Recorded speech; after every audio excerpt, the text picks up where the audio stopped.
Bora, meu povo, Cast FC aqui em São Paulo, hoje com essa figura histórica aqui do futebol brasileiro, ídolo de grandes clubes do Brasil, no exterior, seleção brasileira, Alex, que prazer tê-lo aqui, amigo. Obrigado por nos receber aqui no seu local de trabalho, aqui no Centro de Treinamento do São Paulo. Nada, eu que agradeço a visita, para mim é um prazer. Quando o Chiquinho me ligou fazendo o convite, aceitei de pronto, porque realmente é muito bom ver o pessoal do Nordeste vir para São Paulo, trocar uma ideia, falar de futebol, então sejam bem-vindos. Muito obrigado. Esse papo está começando agora e você vai acompanhar muitas histórias aqui no Cast FC.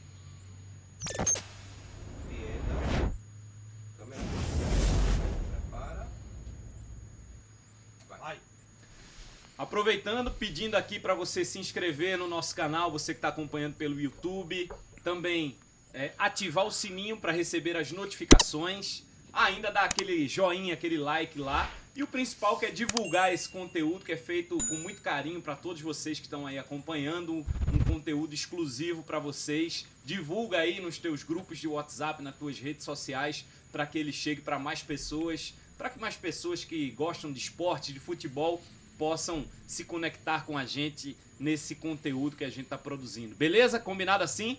Então vamos nessa. Bom, Alex, primeiro eu quero começar por essa fase mais recente, esse teu ciclo, né? Que já tem algum tempo, como treinador. Você já declarou hoje, você é técnico do Sub-20 aqui do São Paulo. Sim.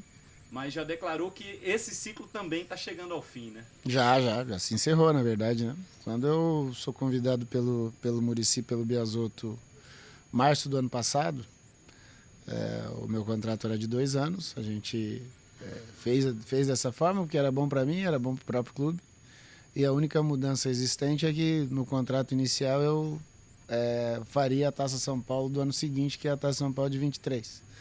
E aí, numa conversa com o próprio São Paulo, a gente achou que era melhor acabar esse ciclo agora, encerrando o Campeonato Brasileiro, encerrando o Campeonato Estadual, e entregar ao clube uma oportunidade de que o novo treinador já preparasse o time para a Taça São Paulo, que é em janeiro, e eu, ao mesmo tempo, nesse período de Copa do Mundo, uma Copa do Mundo diferente, né, em novembro, dezembro, tivesse livre para que, caso aconteça algum convite, eu possa também iniciar o ano já em dezembro. Então, o ciclo se encerra agora, de uma escolha muito boa. A gente conversava aqui fora do ar, né, foi uma decisão no início que eu titubeei bastante, mas que hoje eu vejo que foi muito bom para o meu aprendizado, para o meu dia a dia, e agora pronto para dar o próximo passo, que é tentar, se assim surgir, né, um convite, e tentar dirigir uma equipe principal. Quando é que o profissional sente que já está pronto para encarar um desafio assim como esse que você está se propondo? Na verdade, eu acho que a palavra pronto não existe, né? Uhum. Se nós olharmos, as mudanças elas vão acontecendo praticamente todos os dias. Nós podemos pegar aí treinadores super vitoriosos que hoje estão aí com 60 anos, por exemplo.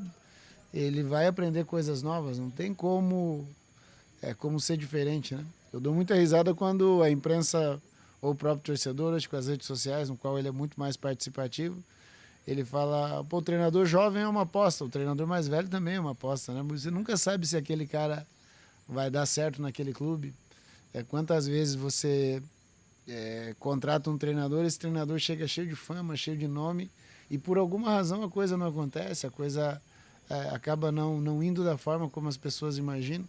E isso vale para o jovem, que é o meu caso, né? É óbvio que aquele clube que me ofereceu a oportunidade vai ter em mim um cara novo que está estudando, que está se preparando, mas vai dar certo, não sabemos, somente no dia a dia que vai acontecer, né? O mesmo vale para qualquer profissional, né? Seja ele executivo hoje de futebol, seja ele jogador.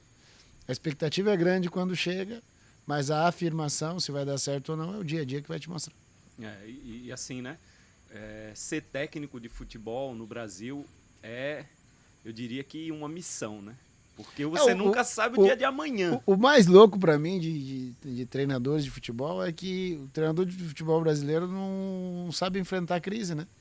Porque não é permitido a ele enfrentar a crise. Sim. A crise surge... Não é que ele não sabe, né? O pessoal não deixa, A crise surge, pouquíssimos clubes passam por essa crise, porque acredita-se, pela nossa cultura, que trocando o treinador está tudo resolvido. E culturalmente isso dá uma bombada no teu time, né? Uma bombada inicial. Teu time tá mal, não obtém resultados. De repente troca o treinador, troca a comissão técnica. Existe uma reação natural de início pela mudança de nomes, mudança de pessoas. Muitas vezes nem o trabalho é mudado, né? Muitas vezes o trabalho é algo parecido com o que tinha o anterior. Mas aí acontece um resultado ou outro e parece que aquela mudança surtiu efeito. E se nós lembrarmos, no futebol brasileiro acontece muito isso, né? O treinador A começa o ano, ele é demitido, vem um treinador B, ele também é demitido, surge um terceiro treinador, esse treinador, a coisa acaba não acontecendo e encerra o ano com aquele treinador que iniciou. Então eu acredito que vai se mudar também alguma coisa nesse sentido, mas com certeza essa situação de tudo passar pela troca do treinador, infelizmente é uma cultura nossa que a torcida é que um dia mude, né? Que quem contrate entenda a paixão do torcedor, que ela é válida, que quer que o teu time dela melhore, mas que é interessante que acompanhe o dia a dia de trabalho para entender aquilo que acontece no jogo. Porque o jogo é um caos, né? E ninguém controla o jogo, né? O jogo realmente pertence aos jogadores e muitas vezes acontece ou a favor ou contra, muitas vezes a revelia daquilo que alguém que está fora, no caso o próprio treinador, possa fazer algo que está acontecendo naquele momento. Você vai encarar esse agora desafio no profissional, como você falou. Sim. E está chegando nesse momento que tem muitos técnicos estrangeiros no Brasil. E assim, recentemente, nesse ano, a gente viu muitas críticas, né, do próprio Luxemburgo, com quem você trabalhou muito tempo, Sim. do Oswaldo.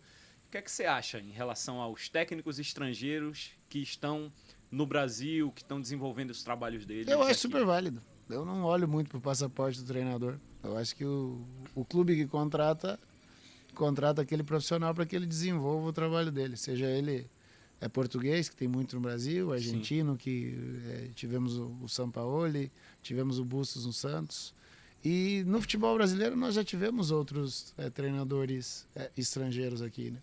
A gente esquece muito de falar da história do futebol brasileiro. Na história do futebol brasileiro, nós tivemos treinadores estrangeiros e treinadores estrangeiros que fizeram certo sucesso.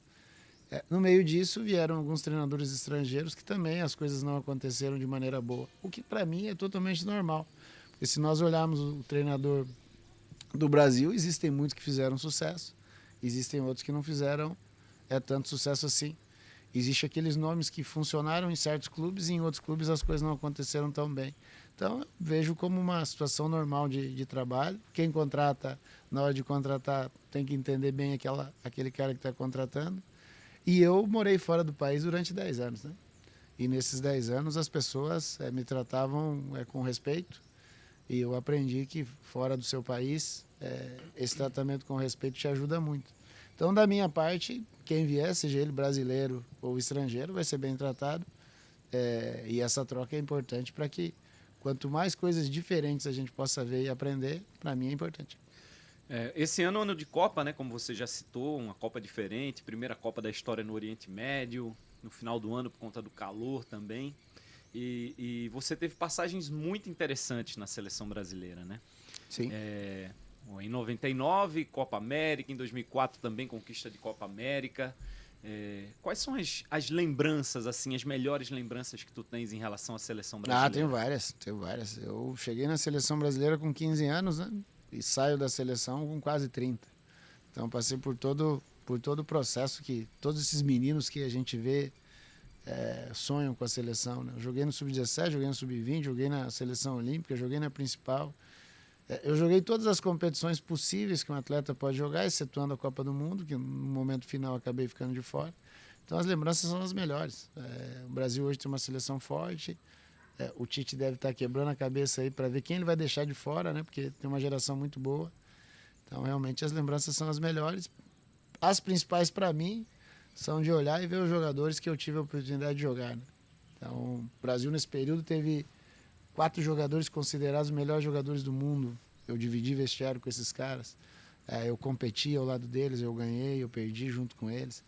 E ser campeão com a seleção brasileira é algo que realmente não tem preço, né? Toda criança sonha com isso. Jogadores enormes, jogadores de muita qualidade jogaram pela seleção e talvez não tiveram a oportunidade de ser campeão. Eu tive essa oportunidade. Então, realmente, eu olho para trás e olho com muita alegria. Pô, a seleção de 99, a seleção de 2004, estou me referindo apenas à Copa América, mas você participou de eliminatórias de vários processos, né?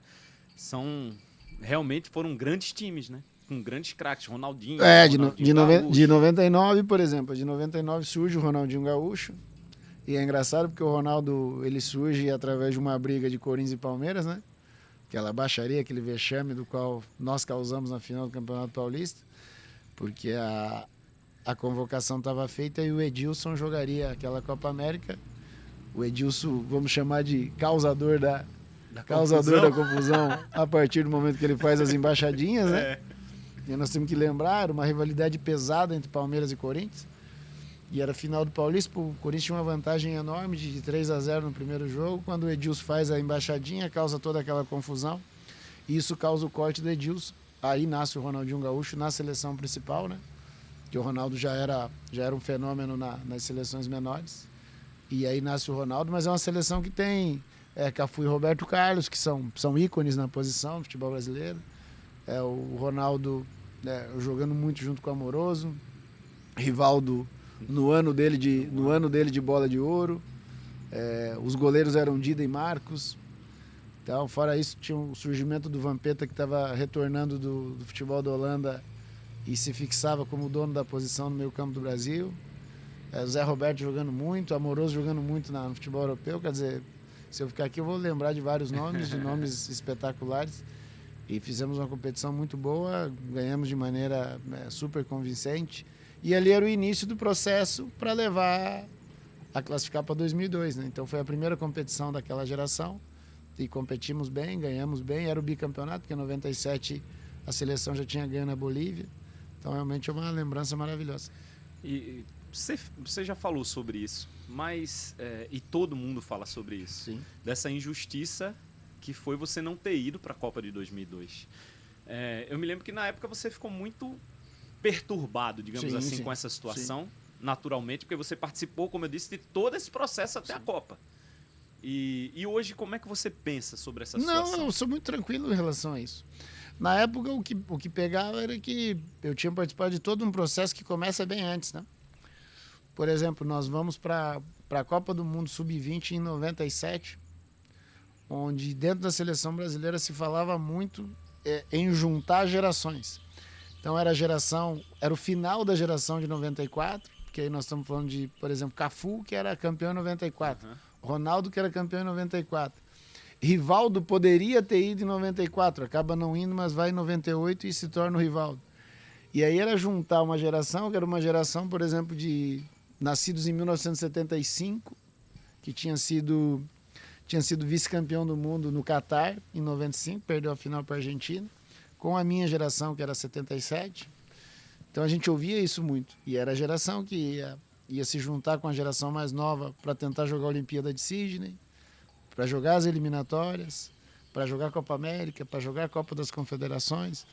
Então a primeira convocação pós-Copa da França, em 98, sai o Zagallo, entra o Luxemburgo como treinador. O primeiro jogo dessa seleção foi em São Luís do Maranhão, Brasil e Iugoslávia. E eu tô nessa seleção. Eu era um dos jovens que estava chegando. Então, desse processo até o jogo da Arábia Saudita, que foi o último jogo em 2002, antes da convocação final, que aí já tinha trocado. Já tinha saído o Vanderlei, já tinha entrado o Leão, já tinha o Candinho dirigiu um jogo, e o último treinador era o Felipe. Nesse meio tempo, nós jogamos Copa América de 99, Copa América de 2001. Copa das Confederações de 99, Copa das Confederações de 2003. Jogos amistosos, jogos eliminatórios. Eu participei de, 75% disso aí. E era um treinador que tinha sido meu treinador durante 3 anos, no qual nós sabemos a relação que nós tínhamos, as conversas que aconteciam. Então, na época, foi realmente muito doloroso, muito sofrido. Mas hoje nós estamos quase em 2023, são 21 anos que se passaram. E eu sempre tratei da seguinte maneira. Como treinador, o Felipe fez as escolhas dele, nas quais eu respeito. E eu me reservo o direito de estar chateado com ele, ou de ter ficado chateado com ele, devido às tantas conversas que nós tivemos, porque nós convivemos durante 3 anos juntos no clube, depois mais alguns anos na seleção. mas passado tanto tempo, não tem muito o que ficar olhando para trás, não tem muito o que lamentar, e eu carrego muito em cima disso. Era uma opção do treinador, da qual ele fez, que infelizmente para mim, eu fiquei fora. O Brasil tinha um time maravilhoso, acabou sendo campeão. E teve até uma vaga que surgiu de última hora, né? Com a lesão do Emerson, né? No ombro. E aí criou-se uma outra expectativa, acredito. Não, total, a expectativa era absurda, mas que infelizmente acabou não acontecendo. Mas nessas conversas do clube, vocês falavam sobre seleção sempre falamos sobre seleção. Então você tinha essa confiança de que iria, né? Na verdade eu não tinha confiança, na verdade eu tinha certeza. Mas que infelizmente essa certeza acabou não se confirmando. E a relação de vocês? Uma relação pequena. Não posso dizer que eu sente com ele e conversa, até mesmo porque o futebol vai te afastando. Natural. É normal. Mas ao longo do período, nesses últimos 20 anos, eu tive com ele algumas vezes e um tratamento de um respeito recíproco. Nada que a gente vai falar assim, puta, criamos um elo de amizade. Não, esse elo de amizade, infelizmente, ele acabou sendo quebrado nessa situação do Mundial. Mas tenho um respeito profundo por ele, é um cara que me ajudou muito, que eu era um menino que eu tinha 19 anos quando eu chego na mão dele. Eu sempre brinco que, como treinador, é um cara que me ajudou muito, tem um respeito profundo, mas que nessa relação pessoal, infelizmente, ela diminuiu um pouco, porque as conversas elas acabam sendo quebradas a partir do momento final da Copa do Mundo. 2006 já era um outro cenário para você, né? Você foi convocado constantemente e até ali 2005, 2005, né? Até o jogo Brasil e Argentina no Mineirão. Mas essa é diferente, porque, veja, nós vamos jogar um jogo Brasil e Barcelona, no estádio do Barcelona, e nesse momento nós temos no Milan o Kaká voando do lado direito, o Ancelotti o punha do lado direito, e o Ronaldo tinha mudado um pouquinho, tinha ido jogar do lado esquerdo. E na época o Parreira conversava comigo de dizer o seguinte, olha, te vejo com dificuldade de jogar, porque eu vou mudar um pouco o sistema e você não joga nos corredores. E eu vou empurrar o Kaká para o lado direito, vou empurrar o Ronaldo para o lado esquerdo, para eu me aproveitar de um momento muito bom que eles estão vivendo, até porque na frente, nesse momento, jogava Robinho e Adriano. E ainda todos estavam na expectativa do retorno do Ronaldo, que é quando surge o tal do quadrado mágico. E aí as minhas características, elas fogem um pouco nesse sistema do Parreira. Mas o Parreira foi muito honesto comigo, o Parreira sempre deixou isso muito claro. E uma coisa que eu senti, que é meio velado, as coisas não acontecem, mas eu sinto naquele momento, é que a partir do momento que o Felipe não me leva em 2002, é meio que uma chancela para que outros treinadores na frente também não me deem a confiança necessária para poder jogar. Na seleção, o único treinador que me deu essa chancela de vai, jogue, acredite que você pode render o teu melhor foi o Luxemburgo. Com o Felipe tinha essa coisa, com o Leão eu fui muito pouco, o Leão também durou muito pouco na seleção. Sim. E com o Parreira teve essa honestidade dele, mas eu sentia que a maneira como o Parreira disponibilizava os jogadores dentro do campo é que talvez para mim, dentro das minhas características, fosse um pouquinho mais difícil. Vou contar uma historinha para vocês entenderem a minha percepção de momento.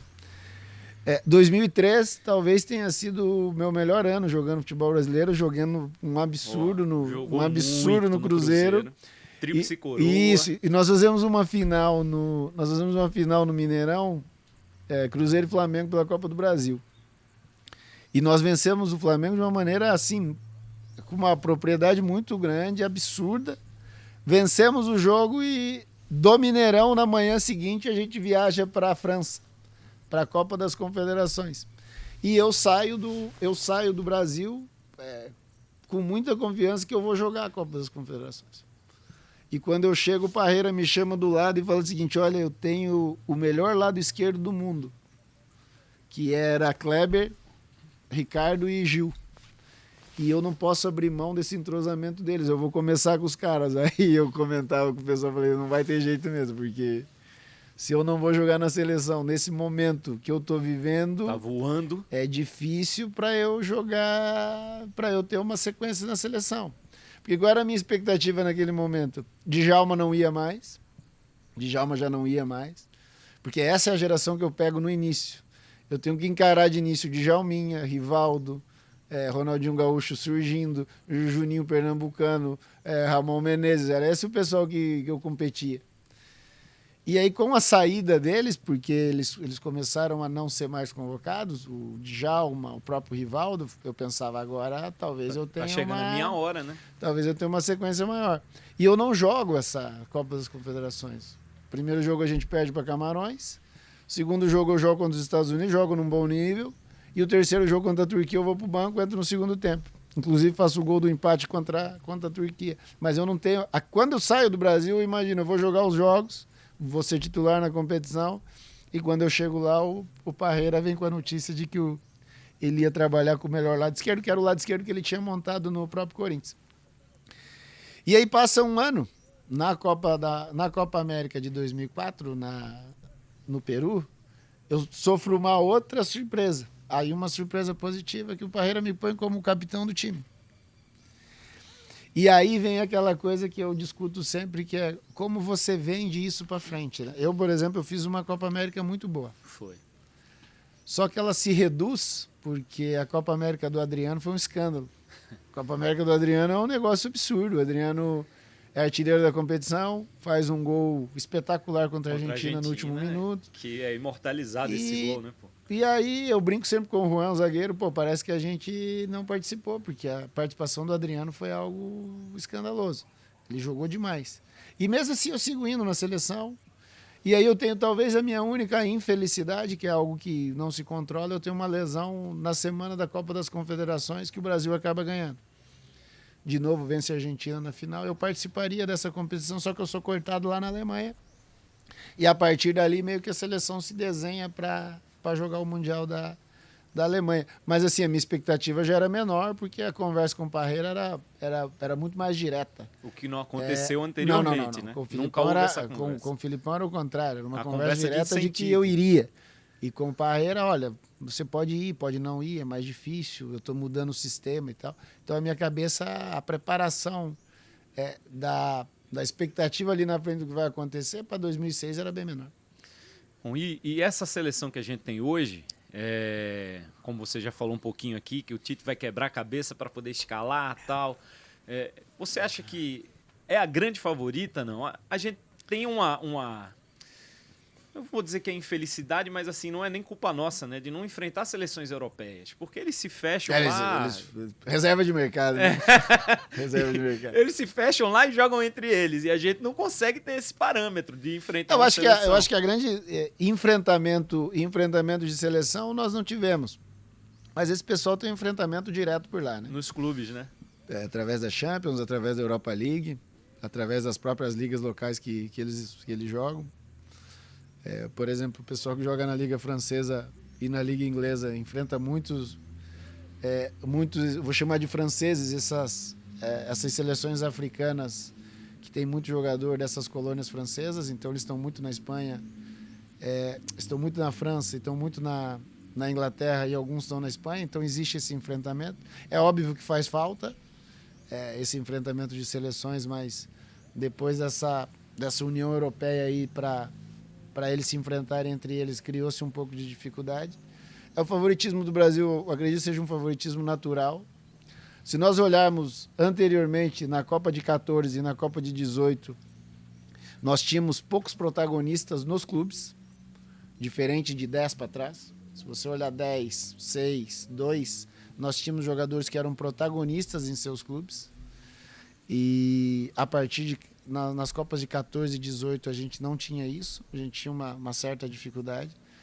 E agora não, agora isso retorna. Nós temos Vinícius Júnior sendo protagonista no Madrid, o Rafinha foi protagonista no Leeds e hoje chega com muita confiança no Barcelona.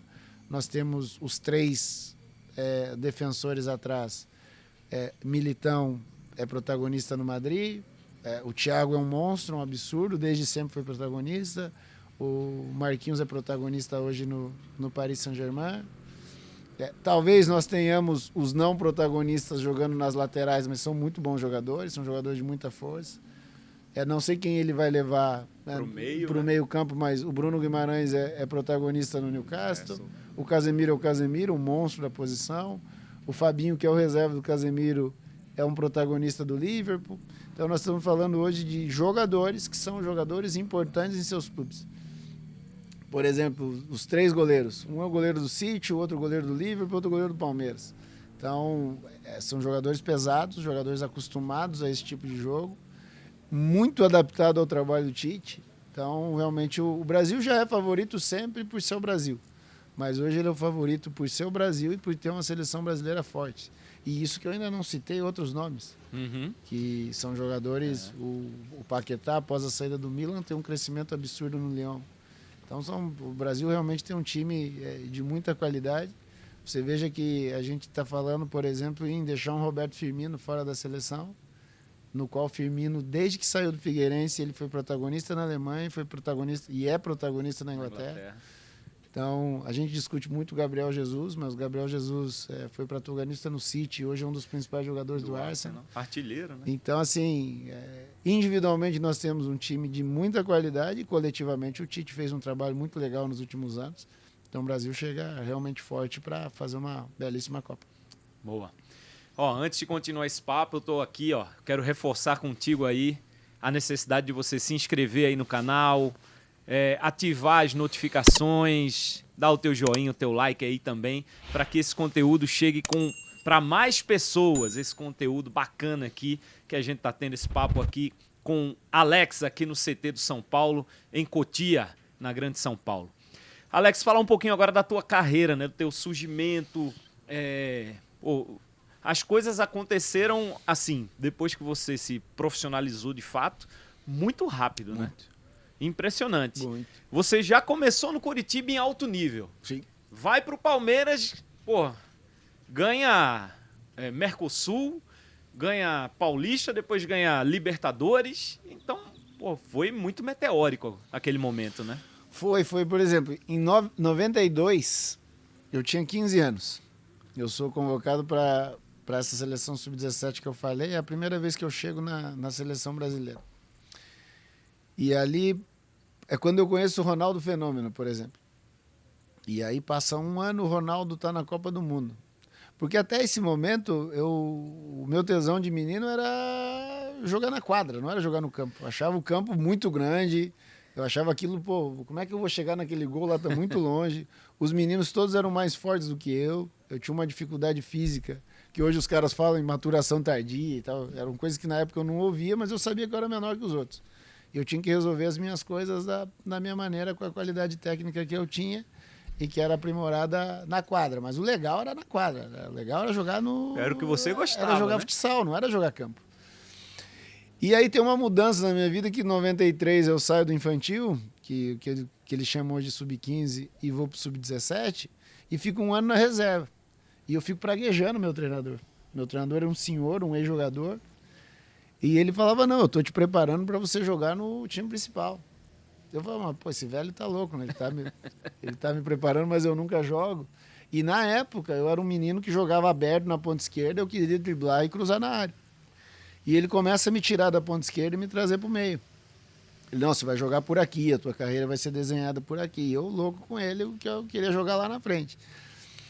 E pula o ano para 94. Quando pula o ano para 94, eu viro titular juvenil e começo a ser puxado para jogar no campeonato de aspirantes.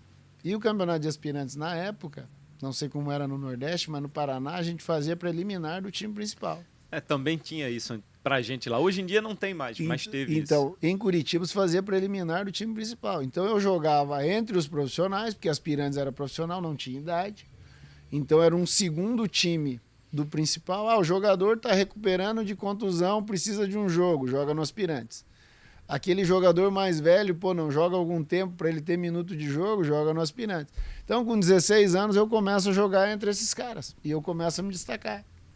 Aí eu saio do juvenil, vou jogar já ao final do ano de 94 nos juniores.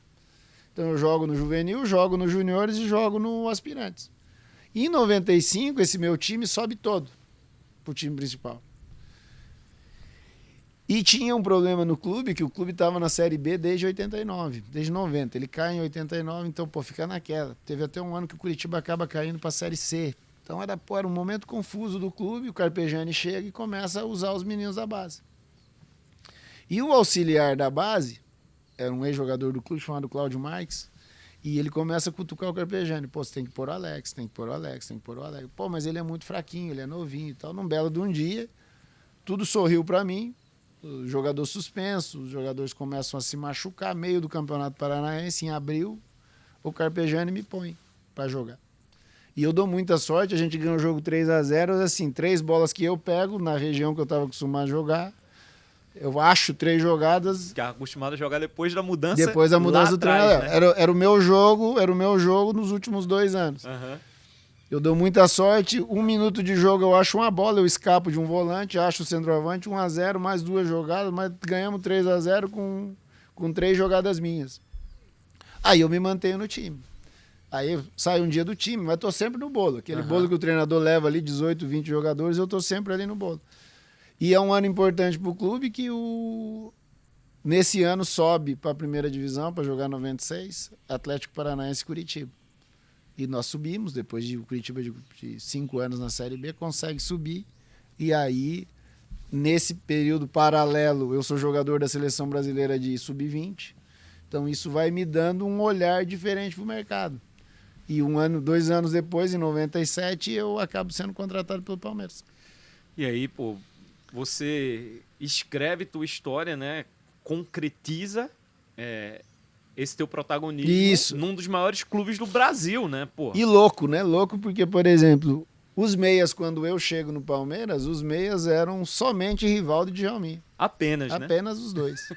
Eu lembro que quando eu entro no vestiário do Palmeiras, essa história eu conto sempre para todo mundo, eu entro no vestiário do Palmeiras, eu não conhecia o centro de treinamento, então tinham várias portas. E eu entro numa porta que não dá para o vestiário, dava para o departamento médico.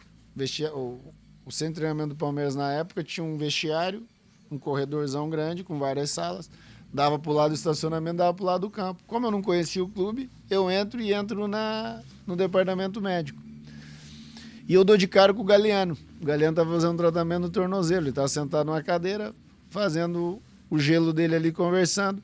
E eu tinha enfrentado o Palmeiras um mês e meio antes, pela Copa do Brasil, o Galeano tinha me marcado o tempo todo. Uhum. E aí fica aquele papo dentro do campo, né? Pô, vai devagar, você tá vindo, estamos te contratando e tal. Então, o Galeano foi o cara que eu vi por primeiro no vestiário do Palmeiras. Ele, pô, seja bem-vindo e tal, eu te desejo sorte, porque para substituir o Djalminha você vai precisar. Então, eu chego no Palmeiras desse jeito. E o mais legal é que o Palmeiras, quando eu chego, o treinador é o Márcio Araújo, e eles estão contratando o Filipão. Então, quando o Filipão chega, é um mantra quase que diário do clube de que o Palmeiras precisava ganhar a Libertadores. Porque o Felipe tinha dirigido no Grêmio, tinha feito campanhas espetaculares no Grêmio, e trouxeram o Felipe para que o Felipe conseguisse fazer um trabalho parecido com o do Grêmio em termos de título. Então era um mantra diário, nós temos que ganhar a Libertadores, nós temos que ganhar a Libertadores, nós temos que ganhar a Libertadores. E no primeiro ano meu, no primeiro semestre meu, né, que eu chego em maio de 97, nós fazemos a final do Brasileiro com o Vasco. E perdemos a final. O Vasco tinha uma melhor campanha, o time do Vasco, um baita de um time. Edmundo jogando. Tinha o Edmundo, Juninho, o Felipe, Pedro, Ramon Menezes, um baita de um time, Mauro Galvão, Evair, pô, absurdo. Os caras eram Carlos Germano no gol. E eles têm uma campanha melhor que a nossa, mas com 2-0-0, um 0-0 em São Paulo, um 0-0 no Rio, eles acabam sendo campeões. O mais louco é que esse semestre muito bom nosso não nos leva a Libertadores. Hoje o pessoal fala em G8, em G9, nós somos vice-campeões do Brasil e não fomos a Libertadores de 98. Na Libertadores de 98 vai o Vasco que é campeão, e se eu não estou enganado, o Grêmio que é campeão da Copa do Brasil. E aí em 98 o Vasco acaba sendo campeão da Libertadores, com aquele golaço do Juninho lá em Nunes contra o River, e acabam ganhando, não lembro de quem, mas a gente não participa. Só que nesse ano a gente ganha a Copa do Brasil, que aí nos dá a vaga para jogar a Libertadores de 99. Aí vocês já estão garantidos. Então, na sequência da minha participação, do meu momento de Palmeiras, eu chego, primeiro semestre, a gente ganha a gente é vice do Brasil, eu me apresento pro futebol brasileiro, de fato, porque É diferente de hoje, que a televisão mostra todos os jogos. Na época não tinha isso. E o do Na época não tinha isso. A visibilidade era a visibilidade absurda, no Palmeiras era muito maior. Então eu venho desse vice do brasileiro. Aí vamos para a Copa do Brasil, a gente ganha a Copa do Brasil no primeiro semestre de 98, que nos dá a vaga para a Libertadores de 99. E o segundo semestre, o que hoje é Sul-Americana, lá atrás era a Copa Conmebol, na minha época passou a chamar Copa Mercosul. E aí o Filipão se utiliza disso, que ele falava assim, isso aqui é um vestibular para vocês aprenderem a jogar na América do Sul. Com arbitragem, com língua, a maneira dos jogadores, com a catimba. É tudo diferente, né? E era tudo diferente, por exemplo, para mim que tinha 20 anos, para mim também era novidade, como era para muitos do nosso time. Uhum. Porque os meninos do nosso time era Roque Júnior, era Rogério, era Cris. Todos nós tínhamos 20, 21 anos e a gente precisava entender como era. E para mim foi espetacular porque eu fui artilheiro da competição e nós somos campeões. Em 3 jogos com o Cruzeiro, que também era um Cruzeiro absurdo, a gente acaba ganhando. E entramos em 99, no primeiro semestre, a gente ganha a Copa Libertadores, no qual tive uma participação boa também. E na sequência nós perdemos a final da Mercosul, nós perdemos a final do Mundial. E aí entra 2000, que é o final do meu contrato, o Filipão desfaz o time, ele precisa fazer um time novo, então ele desfaz. Eu sou um dos que sobram nesse time. E a gente ganha uma época um torneio regional que era importante, que era o torneio de São Paulo. A gente foi o torneio daquele gol? A gente faz uma final com o Vasco. Não foi. Não, foi do Rogério? Do não Rogério. Foi. Do Rogério é 2002, 2 anos depois. Nós ganhamos uma final do Vasco, que era um baita de um Vasco também, que é o Vasco que faz a final do Mundial com o Corinthians, aquele time deles. E a gente ganha o Rio-São Paulo, e aí o meu contrato com o Palmeiras acaba, é quando eu acabo saindo para a Itália. Então, assim, de 95, quando eu surjo, a 2000, era semestre atrás de semestre decidindo e eu metendo a cara, buscando entrada no futebol brasileiro, que, pô, só quem jogou naquele período sabe, cada timaço que tinha, que era um negócio assustador. Pô, essa Libertadores... Era um negócio assim que você falava, caramba, vamos enfrentar o Sport na ilha. Se você fosse mais ou menos, você tomava 4 e não via a bola. Vamos enfrentar o Vitória no Barradão. Se você fosse mais ou menos, você tomava um laço. E era assim sempre. Então, realmente foram anos legais, anos difíceis de muito aprendizado. Pô, e assim, você falou na Libertadores, né? Você foi muito protagonista, né, daquele time da Libertadores, campeão da Libertadores, com gols importantíssimos e gols que são imortais para o torcedor do Palmeiras. Sim. Eu acredito que o gol seja como um filho, né? Sim. Mas assim, tem algum que seja mais marcante nessa tua fase do Palmeiras? É que depende do momento, né? Depende do momento. Por exemplo, em 99, eu saio do primeiro jogo Palmeiras e Vasco. Palmeiras e Vasco é quartas de finais. Quartas? Oitavas de final. Oitavas de final. Porque o Vasco era o campeão, o Vasco entra na segunda fase. Eu acho que o Chiquinho tava nesse jogo aí. Não tava, não? 4-2? Tava? Tava lá na casinha. Então. Tava vendo você deitar e rolar. Então, no jogo de casa, que era as oitavas, o Vasco era o campeão e o Vasco entra na segunda fase, e com a vantagem de decidir em São Januário, no jogo em São Paulo foi 1-1, e eu sofro, sem exagero, a maior vaia que eu já tomei no estádio de futebol. Sério? O Filipão me substitui, eu sofro. Então são, sei lá, 30 mil, 35 mil no palestra. A maior vaia que eu sofri. Passei 2, 3 dias muito mal, achando eu que não jogaria o jogo da volta em São Januário, porque eu realmente não tinha ido bem, a pressão do torcedor era muito grande. Pô, mesmo depois de fazer tudo que você fez. A mídia batendo de que, puta, eu tinha que ser substituído, porque o reserva desse time na meia era o Jackson. O Jackson tinha vindo do esporte muito bem, jogador da seleção brasileira. Jogava muita bola, o Jackson pressionando para poder buscar vaga. E eu lembro esse jogo era numa quarta, na segunda-feira o Filipão me chama e fala, pô, eu tô vendo você meio caído e tal, mas fica tranquilo que você vai jogar. Isso me deu um alívio, e em São Januário eu faço 2 gols. O primeiro gol muito bonito, um segundo gol que eu dei um gato no Zé Maria, o Zé Maria meio que comeu um pouco de bola e eu acabo fazendo o gol. Mas o primeiro gol é um gol muito bonito. Então, se eu tivesse que escolher um gol que é um gol da virada, da minha virada individual dentro do Palmeiras, é o primeiro gol contra o Vasco, que é um gol no início do jogo, que nesse dia não jogou o Germano, jogou o Márcio, e dava pro Márcio pegar o meu chute, ele acaba não pegando, então a sorte sorriu para mim. E aí o gol da confirmação é o gol da semifinal contra o River Plate, que a gente precisava ganhar em casa, eu acabo fazendo 2 gols. Mas assim, se eu tivesse que escolher um, o gol da virada seria esse gol em São Januário, com certeza. Ô Chiquinho, chega aqui para participar desse papo aqui com a gente, que você tem muitas histórias. Chiquinho tava do outro lado. Chiquinho tava do outro lado lá, né? E Caramba, dei azar, né? Não, e a tua concorrência aí no Vascão? Qual que era, Chiquinho? Fala aí. Caramba. O Alex tinha o Jackson lá pressionando, e você, hein? Pra jogar. Pô, Juninho, Ramon, Pedrinho, Wagner. Pra ir na jogava casinha muito, também era difícil. E como o Alex fala, né? Os times na nossa época, a concorrência era muito grande. Os meias que tinham, pô, vai no Palmeiras tinha Alex. Aí ele já vinha da Djalminha, Rivaldo, tinha o Giovani também, dessa minha geração.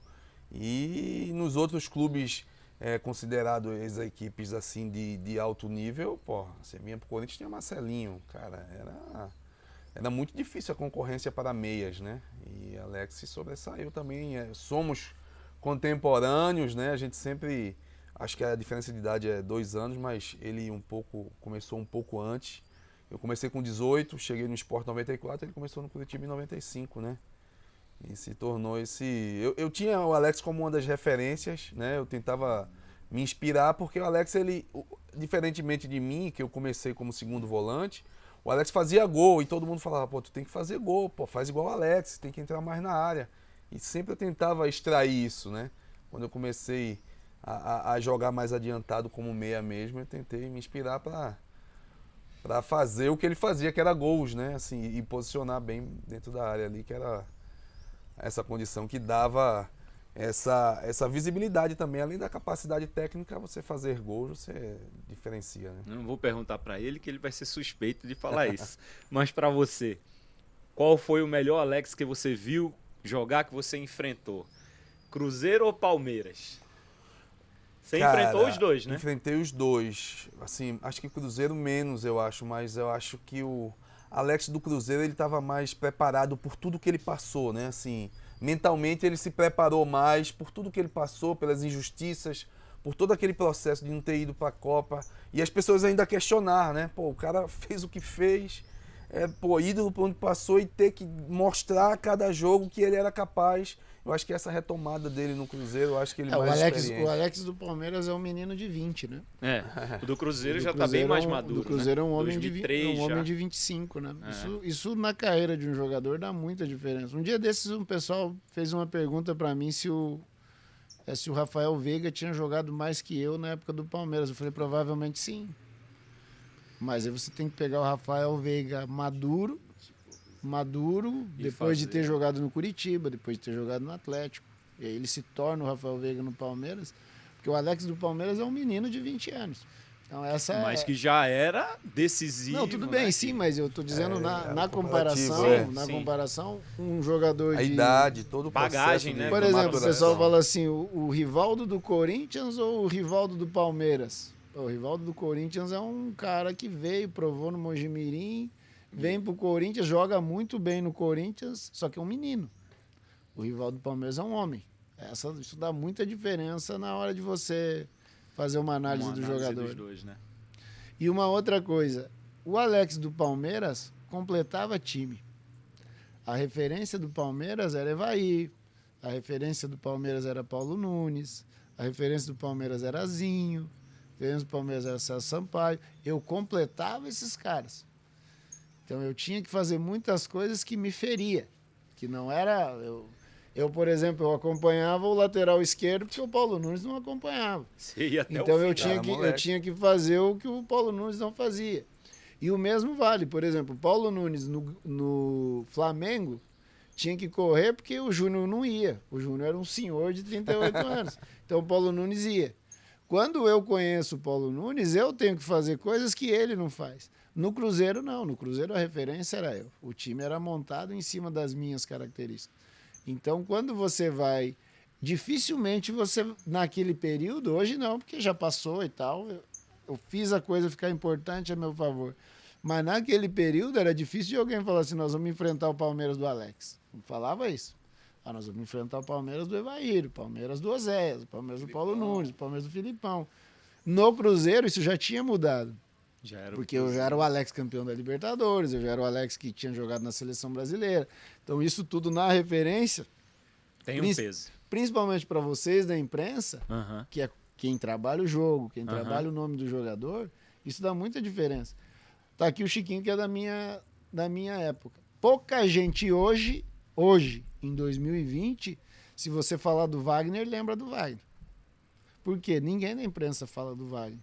No nosso meio, se a gente sentar num churrasco e começar a conversar, em 5 minutos a gente lembra do Wagner. Porque o Wagner jogava muita bola. Só que, como a imprensa trabalhou o nome do Wagner? Pouquíssimo. O Wagner acaba saindo para a Espanha, para a Itália, e pouca gente fala dele. Uma coisa que eu sempre digo, eu digo isso muito para os jogadores. O fulano, fala, cara, é famoso. Mas tinha gente melhor que ele. Porque tem muita coisa no Brasil que é fama versus qualidade. Sim. E como você deixa o cara famoso? Através da imprensa, através do que se fala. É melhor que outro? Daí é uma discussão e é uma coisa muito pessoal. Então, assim, são coisas que, em cima da sua pergunta, o Alex do Palmeiras, o Alex do Cruzeiro, tem que ter algumas referências para você poder discutir essa situação. Não, você perfeito. Tem que ter essas referências, realmente. Senão fica muito... E um ponto importante, Rodrigo, É. que Alex falou aí, o nível de exigência que a gente sofria, pronto. Ele deu um grande exemplo aí. Ele jogou um jogo mal, a torcida começou a vaiar pela importância do jogo, mas hoje a gente dificilmente tem esse nível de exigência.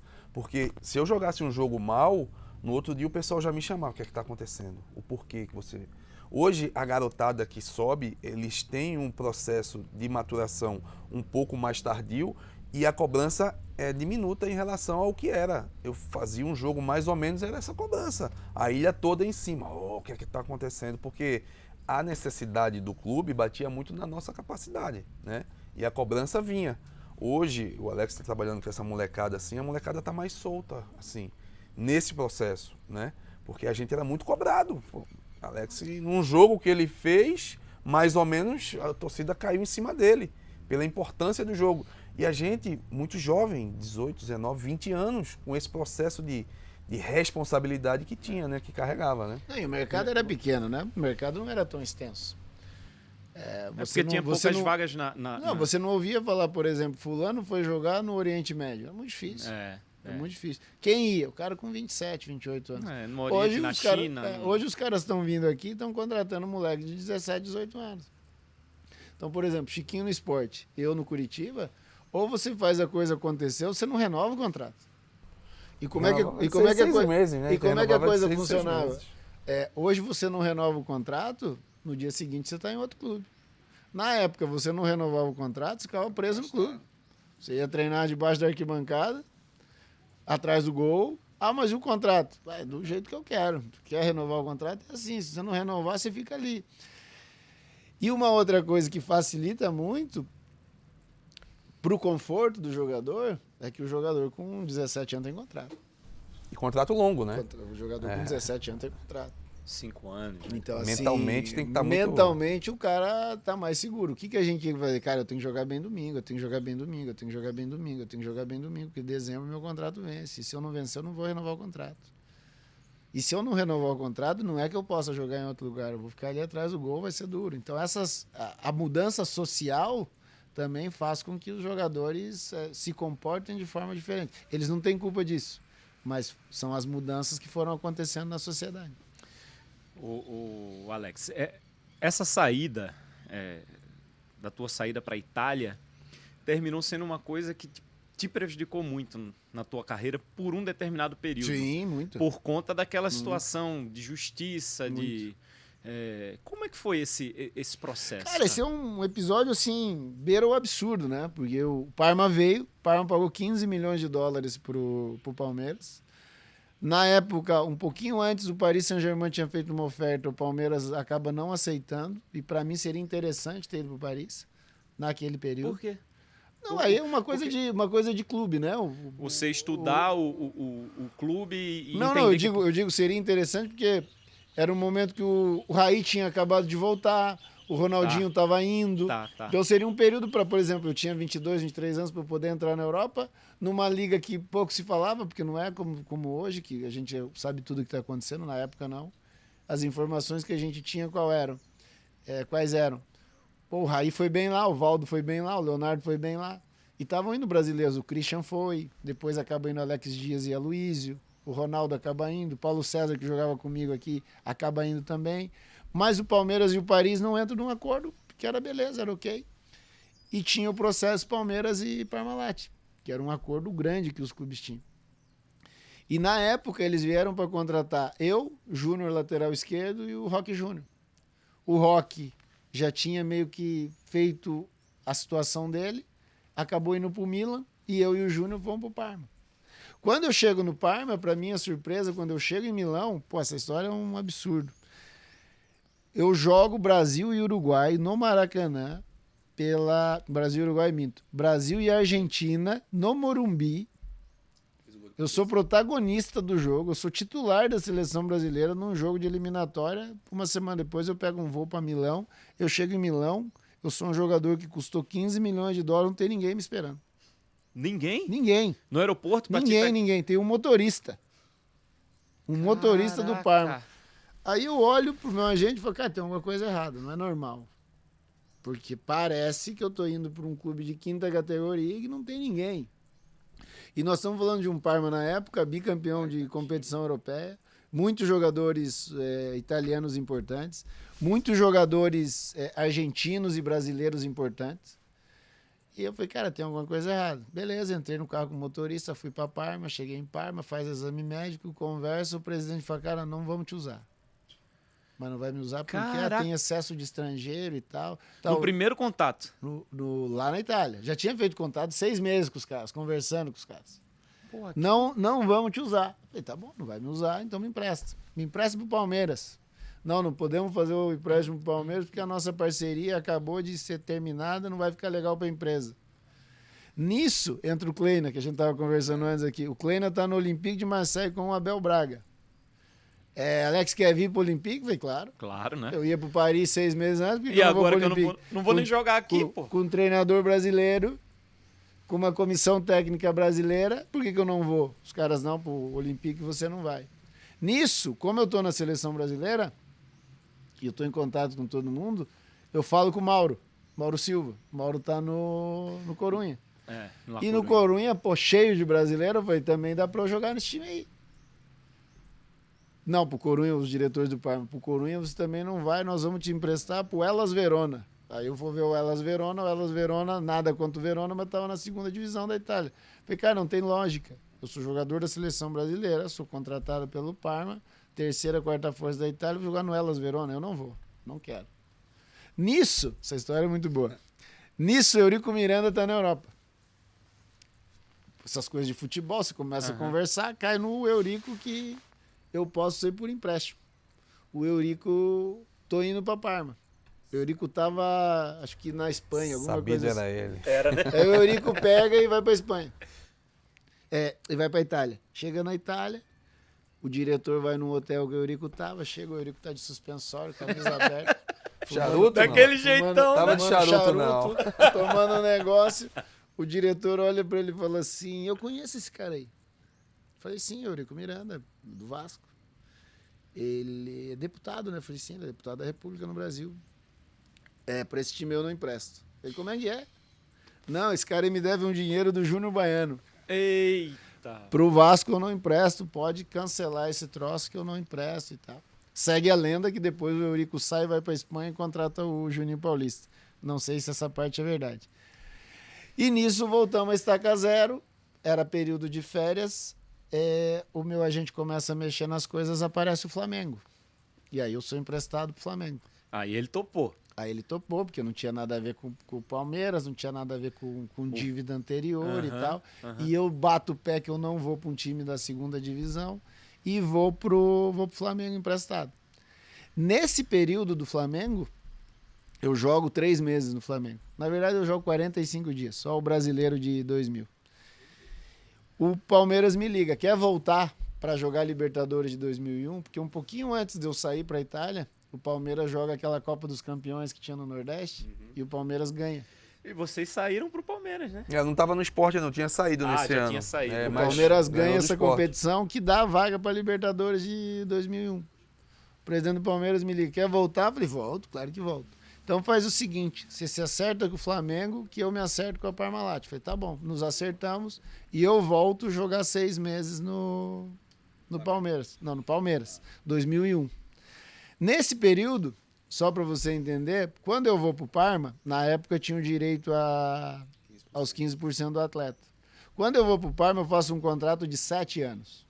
No Parma. Do Parma. Como eu faço um contrato de 7 anos e o Parma, na época, era um baita de um clube, eu aceito parcelar Os 15%. os 15%. Como que eu parcelo os 15%? 5% quando eu assino o contrato, quando eu vou para a Itália, eu assino, eles me pagam.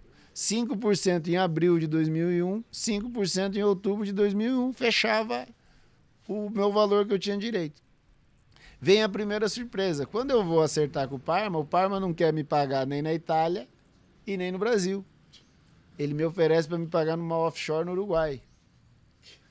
Eu ligo pro meu advogado, falei, como é que faço? Ele, Alex, não tem problema. Recebe no Uruguai, traz pro Brasil, paga os seus impostos e o dinheiro tá tudo ok. certo. Falei, beleza, recebi no Uruguai, trouxe pro Brasil, paguei os meus impostos e o dinheiro tá livre, o dinheiro tá quente, como devia ser. E deixo guardado.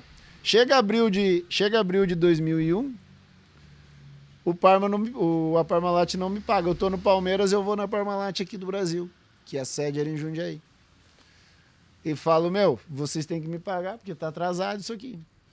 Isso aqui tá errado. O cara vira pra mim e fala assim, não paguei e nem vou pagar.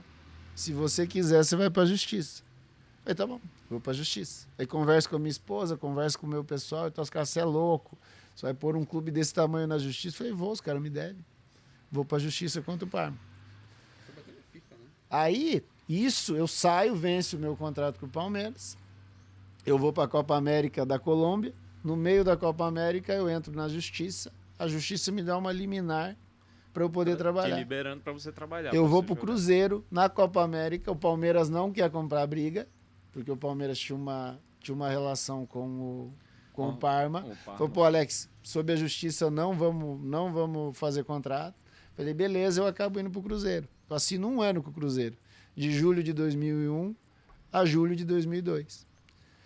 Quando chega em dezembro, a FIFA me suspende por ter contrato duplo com o Parma e com o Cruzeiro. Eu estava tranquilo porque eu estava com a liminar. Só que aí o que o meu advogado falou? Não, mas você não pode ter uma liminar. Para a FIFA não vale. A FIFA está provocando isso para você fazer um acordo. Então nós vamos ter que ir para a FIFA para fazer um acordo. Eu falei, tá bom. Para piorar a situação, o Cruzeiro me manda embora. E foi por telefone. O Cruzeiro me manda embora por telefone no dia da apresentação em 2002. Pré-Copa isso. Pré-Copa. Mas você estava na Suíça quando recebeu a ligação? Não, estava no Brasil. Estava no Brasil, isso é 4 de janeiro de 2002. Me liga o Maluf e fala, cara, os caras não querem te ver aqui. Não venha. Teu contrato tá rescindido. Eu falei, tá bom. E eu tava no aeroporto de Curitiba. Volto pra minha casa. Pra ir pra apresentação. Pra ir pra apresentação, volto pra minha casa. O meu advogado falou, você tem que ir pra FIFA agora dia 12 de janeiro, em Zurique. Eu falei, tá bom, vamos pra Zurique. Já não tinha mais clube. Não tinha mais vínculo com ninguém. Vou pra Zurique. Quando eu chego em Zurique, o Arrigo Sacchi era o diretor do Parma. Isso tudo que eu contei já se passaram 2 anos. 1 ano e meio, na verdade. O semestre de 2000, o ano de 2001 e era o janeiro de 2002. O contrato que eu tinha com o Parma era um contrato de médio para baixo para aquele time do Parma. Como o Parma começou a vender jogador, porque eles começaram a vender Veron, Crespo, Zola, Asprilla, tudo era o time que quando eu cheguei, esses caras foram saindo, o Parma fez um time novo. Então o meu contrato, que era pequeno, passou a ser alto para um jogador que nunca tinha estado em Parma. O Arrigo Sacchi vira e fala assim, nós temos que dar uma solução a isso. Eu falei, pô, mister, o que eu mais quero é dar uma solução a isso. Você não vai ficar no Parma. nós vamos te emprestar para um time aqui na Itália ou você arranja um time para jogar no Brasil. Eu falei, cara, eu tô disputando uma vaga para a Copa do Mundo. Eu tenho que arranjar um local para jogar. Eu pego de lá e ligo pro Felipe. O Filipão, que era o treinador da seleção. Falei, Filipão, eu tenho o seguinte aqui, na minha mão para eu tentar resolver o meu problema. Eu vou jogar na Udinese, que era o acordo que tinha. Participação da Amoroso, o pessoal todo, o Zico se metendo, tudo para tentar fazer. Ou eu volto pro Brasil. O que é melhor para mim, atleta, e para você, treinador da seleção brasileira? Ele falou, não, melhor você estar jogando no Brasil. Porque no Brasil você vai jogar numa equipe importante. A Udinese é uma equipe que vai jogar de meio de tabela para baixo. Você vai ter que se adaptar ao futebol italiano e tal. É melhor você jogar no Brasil. Falei, beleza, vamos jogar no Brasil. Começa a ligar para todo mundo. Nisso, o Parreira era treinador do Corinthians. Um amigo meu chega no Parreira. Te interessa o Alex jogar no Corinthians? Interessa? Claro que interessa. Nisso, veja como as coisas são loucas. Nisso me liga o Ricardinho. Que o Ricardo somos amigos de infância de Curitiba. O Ricardo, não, Alex, vem, eu converso com o Parreira e tal. Na minha volta pro Brasil, na época o dirigente do Corinthians era o Cittadini. Eu volto pro Brasil, na volta, quando eu chego para conversar com o meu pessoal, o pessoal fala assim, ó, o Cittadini sumiu nos últimos dias. Ele não responde. Eu falei, não, beleza, não tem problema. Nisso o Luxemburgo tá no Palmeiras. O Luxemburgo me liga. Alex, quer voltar? Falei, velho, eu tô sem clube e tal. O Parma vai liberar, porque eu fiz um acordo na FIFA que o Parma vai me pagar o que deve e eu tenho que me apresentar lá no Parma depois do Mundial da Coreia do Japão. O Vanderlei vira e fala, não, vamos te trazer pro Palmeiras. Eu volto pro Palmeiras, com o Luxemburgo. Nesse é quando você falou do gol do Rogério, é nesse período que saiu o gol do Rogério, que é o Rio-São Paulo. Esse gol do Rogério, ele é a semifinal da Taça Rio-São Paulo. Não é Rio-São Paulo, é um super paulistão que eles falavam. Então é um negócio confuso. E é muito louco porque eu faço o gol contra o Rogério na fase de grupo. Na fase de mata-mata, nós vamos enfrentar o São Paulo de novo, dá 2 empates. E o São Paulo classifica pelos cartões. É um dos negócios mais absurdos maluco, né? Que eu vi na minha vida. Tem uma hora que o Kaká escapa pela direita, ele tromba comigo, nós trombamos, sai um para cada lado. No arranque, saímos eu e o Kaká, o Galeano vem, chega um pouquinho tarde e toma o cartão. Toma o cartão, o Morumbi vem abaixo. Pô, parecia que tinha sido o gol do Kaká. Aí vem a Copa do Mundo, acaba acontecendo, eu não vou para a Copa do Mundo e vou para a Itália. Quando eu chego na Itália, eu faço a pré-temporada toda, eu treino bem, participo de jogos e tal. O treinador vira para mim e fala assim, se dependesse de mim, eu queria que você ficasse. Mas como tem uma posição contratual aí de vocês, vai ficar um pouco difícil. Nessa eu acerto a rescisão com o seu Arrigo Sacchi, o Parma paga o que me deve, eu acerto a rescisão e acabo voltando para o Brasil.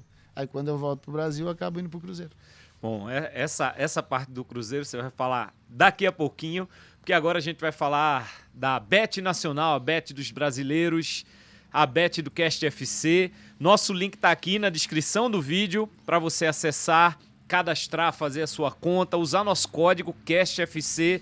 Então, a Bet Nacional tem a plataforma mais intuitiva, tem os jogos ao vivo para você acompanhar, tem campinho interativo, tem várias possibilidades, saque via Pix, saque imediato, as melhores cotações do mercado. Acesse aqui o código que está na descrição do vídeo e se inscreve, se cadastra usando o código CastFC. Está aqui também para você participar, para você profetizar com a Bet Nacional, a Bet dos brasileiros. Aí você vai pro Cruzeiro, depois de ter saído numa situação difícil, né? De não terem nem deixado você se apresentar lá. Mas o Lucha tem um papel fundamental nessa tua ida pra lá, né? Só o Vanderlei. Isso tudo é setembro de 2002. Eu tinha sido mandado embora em janeiro de 2002, meses antes. Então, o que acontece nesse período? O Vanderlei me liga. O Vanderlei tinha sido meu treinador no primeiro semestre no Palmeiras, ele acaba saindo do Palmeiras e vai pro Cruzeiro. E ele tá iniciando o time, e quando eu resolvo a minha situação na Itália, que eu volto pro Brasil, ele falou, vem pro Cruzeiro. Nesse mesmo período, o Tite é treinador do Grêmio. E o Grêmio e o Cruzeiro me fazem a mesma oferta. Igual, mesma coisa. Eita. Era 3 meses, de setembro a dezembro, para jogar o Brasileiro de 2002. E eu tô com a minha mulher numa mesa aqui com o seu Juan Figa, que cuidar das minhas coisas. Eu vou pro Grêmio, pro Cruzeiro eu não quero ir nunca mais. E nisso meu celular tá na mesa e começa a tocar 31, código de Minas, de BH, era o Luxemburgo. E o Luxemburgo falava, cara, venha pra cá, porque nós vamos fazer um time muito legal, você vai ser importante, eu vou te ajudar. E eu falei, Vanderlei, eu não vou, cara, os caras me mandaram embora por telefone, nem me deixaram ir. Ele falou assim, ó, só vou falar um negócio pra você, ninguém quer você aqui. Ninguém. Os Perrelas são os diretores, outros diretores, ninguém quer você aqui. O único cara que te quer aqui sou eu e a comissão. E eu, vou pro Grêmio, não vou pro Grêmio. Aí minha mulher tem uma participação importante que ela fala assim, você acredita no que esse cara tá falando? Eu falei, acredito. Ela então pega as tuas coisas e vai jogar no Cruzeiro, porque se você acredita no teu treinador, é ele que vai trabalhar contigo no dia a dia, vai embora pro Cruzeiro. Então a participação do Vanderlei é fundamental. Sem ele eu não teria ido. Eu vou sair pedindo para ele contar a história que quando ele chega no Cruzeiro nessa volta. É parecida com essa lá do Parma. Vou falar para ele contar essa história que é bacana. Tá, deixa essa já. É bacana, irmão. Obrigado. Chico, vou te ver, cara. Show. Valeu. Muito massa, vai. A história é a seguinte, eu vou... Porque quando eu comento e fico na dúvida de ir pro Grêmio, é porque eu tenho referências no Rio Grande do Sul, em Porto Alegre, que são familiares da minha esposa. E ela falava, Alex, você não vai jogar com a minha família. Nós não vamos viver com a minha família. O importante é o que você vai fazer dentro do campo. O Tite é legal, é um bom treinador, mas você não tem referência dele, você nunca trabalhou com o cara. Se você acredita no Vanderlei, vamos para Minas. Aí fomos para Minas, e eu lembro que no avião, pegamos um avião aqui em São Paulo, estamos indo para BH, os dois com o olho cheio de lágrimas, cara triste, assim, a aeromoça perguntava o que estava acontecendo, a gente, não, tudo vai ficar bem, vai se resolver. Aí chegamos lá no aeroporto da Pampulha, entramos no carro do motorista do clube, que era um cara que eu conhecia, que já tinha trabalhado lá atrás comigo. Ele pega o telefone e liga pro Beneci, que era o supervisor do clube. Fala, Beneci, tô aqui já com o Alex. Leva ele pra onde? Leva pra Toca da Raposa. Ah, sim. Vamos ver se ele joga agora, né? Para de roubar a gente, para de enganar a gente. Já tomou esse recado na chegada, né? E aí, eu vou pra Toca da Raposa, esse mesmo motorista pega minha mulher, leva pro hotel, deixa ela no hotel, e na volta, quando eu chego no hotel, a minha mulher tinha visto todos os programas de televisão da hora do almoço até a tarde, programas locais, todos, sem exceção. Fez um compilado. E quando eu chego, ela pega um papel e me entrega. Fulano, TV Bandeirantes, falou tal coisa, tá aqui. Fulano, TV do SBT, falou tal coisa, tá aqui. Nome por nome, o que o cara tinha dito. Pesquisa na televisão, 90% não queria minha contratação. Aí ela pega e me deu e falou, tem uma chance, ou você prova para si mesmo que esses caras estão errados, ou você pega e manda esse bando de filha da puta empurrar isso aqui, sabe Deus aonde. Falei, beleza, vamos tocar o trabalho. E aí eu fiz um brasileiro razoável com o time. Nós ficamos em 9º, ficamos ali 15 minutos classificados, até o Romário fazer um gol em Campinas e nos eliminar com o Fluminense. E nisso entra o ano seguinte, que é uma outra discussão, né? O meu contrato acabava em dezembro. Eu queria continuar, só que o contrato que eu tinha com o Cruzeiro era um contrato que os meninos dos juniores tinham com o Cruzeiro. Eu brinco sempre com o Augusto Recife, com o Wendel, com o pessoal. Falei, eu fiz um ano de 2003 ganhando menos do que vocês. Os Perrelas viram para mim, você quer seguir? Beleza, você pode seguir, é o mesmo contrato. Não vamos mudar nada. E o contrato era ruim. Pro nível de jogador que eu era, pro nível de conquista que eu tinha, era um contrato ruim. Mas tinha o teu lado de querer Nisso mostrar. entra o Vanderlei de novo. O Vanderlei, Alex, quer dinheiro, você tem tempo para ganhar dinheiro. Você precisa recuperar a confiança, você precisa treinar de novo, você precisa fazer uma boa pré-temporada, você precisa ter um ano normal. Faz 1 ano e meio que você não tem um ano normal. Então é hora de você estar esperto, tá com raiva deles, fica com raiva deles, se utiliza dessa raiva a teu favor, mas não é hora de você ganhar dinheiro. Então, eu aceitei o contrato. E aí era engraçado, porque todo jogador que vinha ganhava mais que eu. E eu era o craque do time, o artilheiro, o camisa 10, o capitão, o que tinha que comprar todas as broncas. Mas financeiramente falando, eu era o menor contrato daquele time ali. Só que eu comprei a briga com o Vanderlei e foi embora e fizemos o ano espetacular de 2013 que nós fizemos. Aquele ano é inesquecível, né? Pô, Tríplice Coroa e... você foi o melhor jogador do campeonato, melhor meia do campeonato, melhor jogador sul-americano, artilheiro, que tudo, mais? Tudo. Individualmente falando, foi o melhor ano, né? As coisas aconteciam de um jeito absurdo, né? Mas assim, é aquela coisa que tudo meio que se cruzou, tudo que meio que se equilibrou, porque, por exemplo, se você olhar, foi o melhor ano do Leandro, foi o melhor ano do Gomes, foi o melhor ano do Maurinho, foi o melhor ano do Maldonado, foi o melhor ano do Aristizábal no Brasil, foi o melhor ano do Cris. O meu ano foi espetacular, mas o ano dos outros jogadores também foram espetaculares. Então, assim, a coisa meio que se juntou e tal. Pouquíssimos jogadores caíram de nível, e caía de nível, o Vanderlei substituía, colocava outro. Tivemos problemas, é óbvio que tivemos problemas, mas era tudo resolvido de maneira rápida, sem muito alarde, muito tranquilo, e, pô, foi embora. O ano que... É aquela coisa que a gente brincava no final do ano, já quando a gente já tinha sido campeão. Nós somos campeões com 3 semanas de antecedência. A gente brincava, ó, quem viu, viu. Isso aqui não acontece mais. É muito difícil de... tem times que você pega, pô, o número 10 tá bem, o número 8 tá mais ou menos. O número 9 tá bem, o número 7 tá mais ou menos. Aquele ano, não. Todo mundo Aquele tava ano, bem. o pior que tava bem. Os Aí outros tinha tavam- ótimo, tinha excelente, tinha maravilhoso, mas os caras jogando muita bola em todas as posições. O Vanderlei... E aí você vê depois, porque falar daquele Cruzeiro hoje é tranquilo. Todo mundo fala, o Maico jogou Copa do Mundo, o Luizão jogou Copa do Mundo, o Gomes jogou Copa do Mundo, o Cris jogou Copa do Mundo, o Maldonado jogou Copa do Mundo, beleza. Realmente jogaram e jogaram em excelente nível. Mas naquele momento eram todos início de carreira. Eram todos meninos que estavam surgindo pro futebol.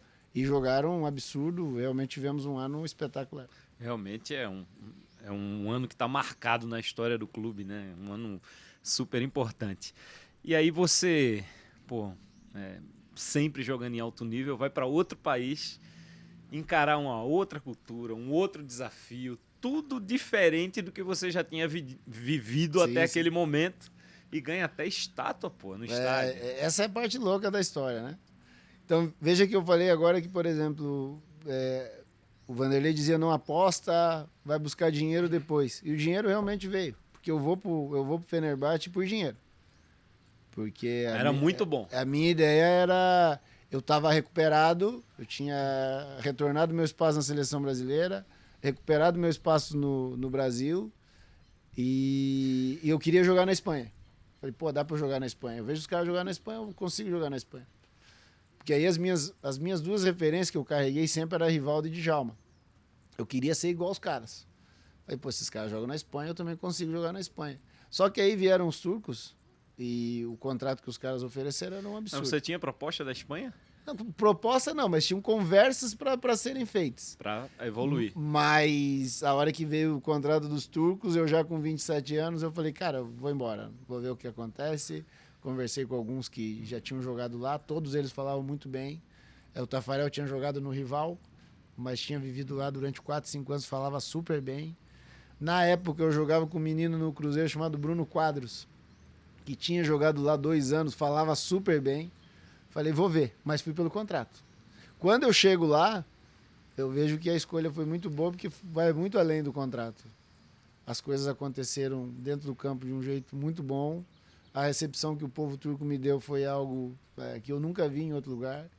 Diferente do Parma, que tinha só um motorista, quando eu chego tinha 20 mil pessoas no aeroporto me esperando. Caramba. Eles tentaram me contratar em novembro de 2003, eu, Maldonado e Márcio Nobre. No final do Brasileiro, o Maldonado não quis nem ouvir. O Márcio Nobre acaba indo. Eu, na época, tinha minha mulher grávida, eu falava, cara, Agora não é o quero... momento. Minha mulher tinha perdido 2 gravidez. Falei, não é hora de comprar risco por isso, vamos esperar o final da gravidez da minha esposa. Se realmente vocês quiserem, a janela pesada de vocês, a de verão, a gente conversa mais na frente. Eles ficavam insistindo. Sempre falando. Eles vinham a cada 15 dias, ou vinha o diretor. O treinador da época, um alemão chamado Christoph Daum, tem uma importância muito grande, porque todo jogo que eu ia com a seleção brasileira na Europa, ele estava. Te acompanhou de acompanhava perto, né? de perto. Teve um jogo que me chamou muito a atenção, que nós jogamos um jogo na Vila Belmiro. Acabou o jogo na Vila Belmiro. Quando eu tô voltando para São Paulo, eu recebo um telefonema para ir jantar. É com o seu Juan Figueiredo, eu achei que era só com o seu Juan Figueiredo. Eu cheguei, o Christoph Daum tava, é o treinador.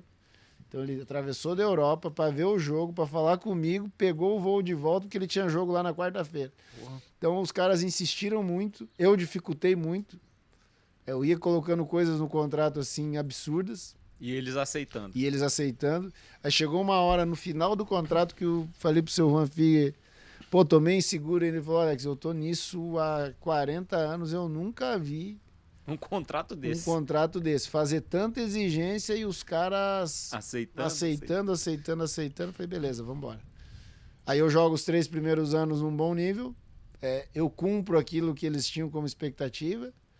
No primeiro ano a gente sai campeão da Liga e eu brigo na artilharia até a penúltima rodada. Na penúltima rodada, o Fatih, um centroavante lá da seleção, faz 5 gols no jogo do time dele, aí ele vai embora e eu fico para trás. Mas eu sou o vice-artilheiro da competição. Campeão na Liga, num ano pesado, que era o ano de aniversário do Galatasaray de 100 anos. E era importante bater nos caras, num ano importante deles a gente consegue o título. E aí no terceiro ano eu com 30, eu falei, pô, e agora? Faço o quê? Vou embora, não vou embora? Acabo conversando com o Borussia Dortmund. E é o ano que o Borussia meio que dá uma quebrada. Não sei se vocês lembram, o Borussia fica um período aí. Eu converso, acerto com o Borussia meio que dá uma titubeada, eu acabo renovando com o Fenerbahçe mais 3 anos. Aí acabei ficando esse tempo todo. Pô, e como é que foi a sensação de virar estátua num país tão diferente, né? Mas que os caras têm uma paixão muito grande pro futebol, né? Cara, a história é muito louca. Num belo de um dia, no meu 2º ano de clube, a Liga, os jogos são à noite, né? Uhum. Aqui nós jogamos 4 horas da tarde, lá eles jogam sexta e sábado às 7 da noite.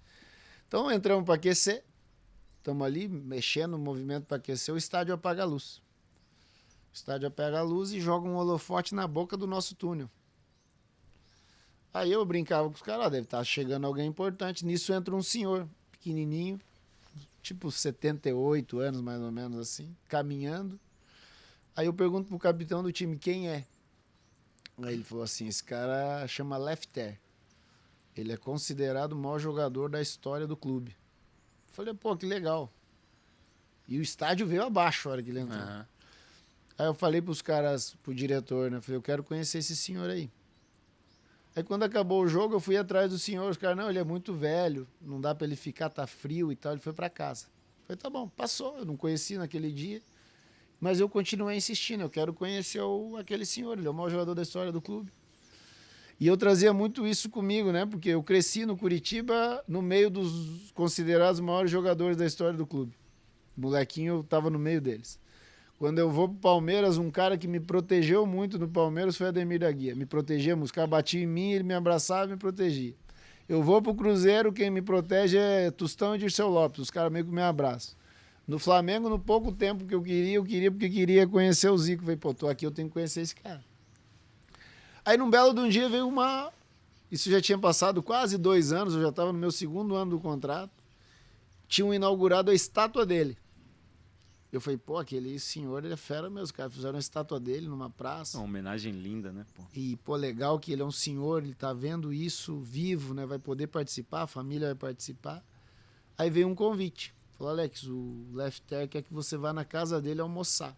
Só que ele não mora em Istambul, ele mora numa ilha. Temos que pegar um barco e tal, temos que escolher um dia que você não tenha treino. Eu falei, tá bom. Num belo dia, fomos lá pra casa desse senhor e virou um evento. Porque quando eu entro no barco, tem imprensa, de tudo que é jeito, um monte de veículo de imprensa. Fica, onde esses caras estão indo? Não, nós estamos indo para ver o teu encontro com o Lefter. Caraca!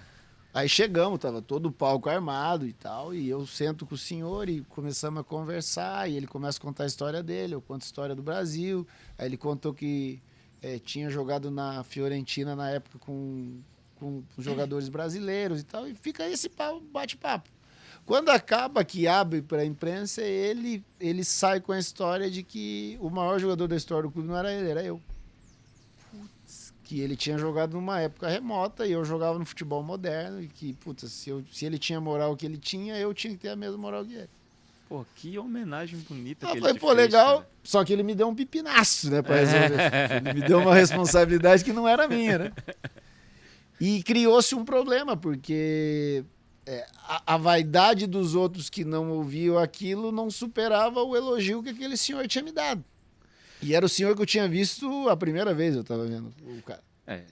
E aí a coisa vai caminhando, e ele no final ele falou, pô, se eu tenho uma estátua, você também merece ter uma estátua. Eu falei, o senhor muito educado, muito simpático, obrigado e tal, mas isso jamais vai acontecer. E seguiu. Você falou isso? Não falei, Pensou. eu pensei comigo, conversar tá. com os amigos, falei, não, o cara, é como o Zico virar pra alguém no Flamengo e falar, pô, o maior jogador não sou eu, o maior jogador é o cara. Beleza, pode ser de uma simpatia enorme, mas é difícil que isso aconteça. Sim. Porque você precisa de tempo, você precisa de história. A coisa foi indo. Num belo dia no treino, no CT, chega uma turma, assim, umas 10 pessoas. E o roupeiro vem, Alex, eu preciso que você se vista como você joga. Eu falei, mas pra quê? Não, tem um pessoal que quer tirar umas medidas suas. Eu falei, medida minha? Pô, alfaiate não precisa de caneleira, não precisa de nada. Não, um grupo de torcedores do Fenerbahçe, nós queremos tirar a medida sua porque os caras vão inaugurar uma estátua tua. Eu falei, rapaz, é sério? Aí vem o cara e falou, não, é sério, põe roupa como se fosse jogar. A tua chuteira, a tua caneleira, a faixa de capitão, e a gente precisa tirar as medidas. Então eu fui me vestir como se eu fosse jogar caneleira, roupa, faixa de capitão no braço, eles tirando medida do meu braço, medida da cabeça, medida da perna. Falei, caramba, esse negócio é verdade mesmo. É sério mesmo. Esse negócio é sério. Aí, num belo de um dia, passados meses, o cara chega e fala assim, Alex, você tem que escolher um dia para inaugurar a tua estátua. Aí eu olhei e falei, não, vocês estão falando sério. Aí tem um problema na fronteira. Morrem uns soldados turcos na fronteira com a Síria. Aí, pô, uma comoção geral do país, os caras não temos que cancelar. Falei, claro, os caras morreram, segura aí. Passa. Os caras, vamos inaugurar a tua estátua semana que vem. Na praça, tal hora e tal. Falei, o negócio é verdade mesmo. Aí a coisa realmente aconteceu. A estátua é muito bonita, muito grande. A base que sustenta é uma base muito alta. Então você fica... sabe quantos metros assim, não? Não tenho ideia. Você fica no chão, você olha para cima, é uma pose minha comemorando um gol. E ficou um negócio muito real, e com a base ficou um negócio muito grande. Então, assim, agora te explicar o que eu senti, como foi, realmente é algo que eu não... As pessoas me perguntam, mas eu não consigo explicar. Porque eu inaugurei a estátua no sábado e no domingo eu fui jogar. Então tem uns negócios assim que... Então esse senhor me deu uma responsabilidade grande. As pessoas fizeram essa homenagem, que é um negócio que eu não consigo nem adjetivo para colocar. E eu vivenciei isso de maneira efetiva durante 2 semanas. Porque 2 semanas depois que inauguraram a estátua, o treinador me mandou embora, né?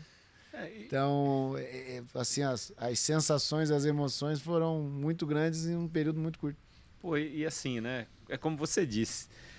Depois que o grande ídolo fala que você é maior do que ele, gera ciumeira, gera tudo isso. Tem a história com o técnico, de gols. Foi um desconforto Você acha grande. que isso foi... Cara, eu não sei se foi uma peça principal, mas isso ajudou muito. Porque a história do gol... Você tava jogando. A história do gol é muito louca, porque o treinador era meu diretor quando ele chega. E aí eu faço o gol número 70. Quando eu faço o gol número 70, vem as notícias da imprensa.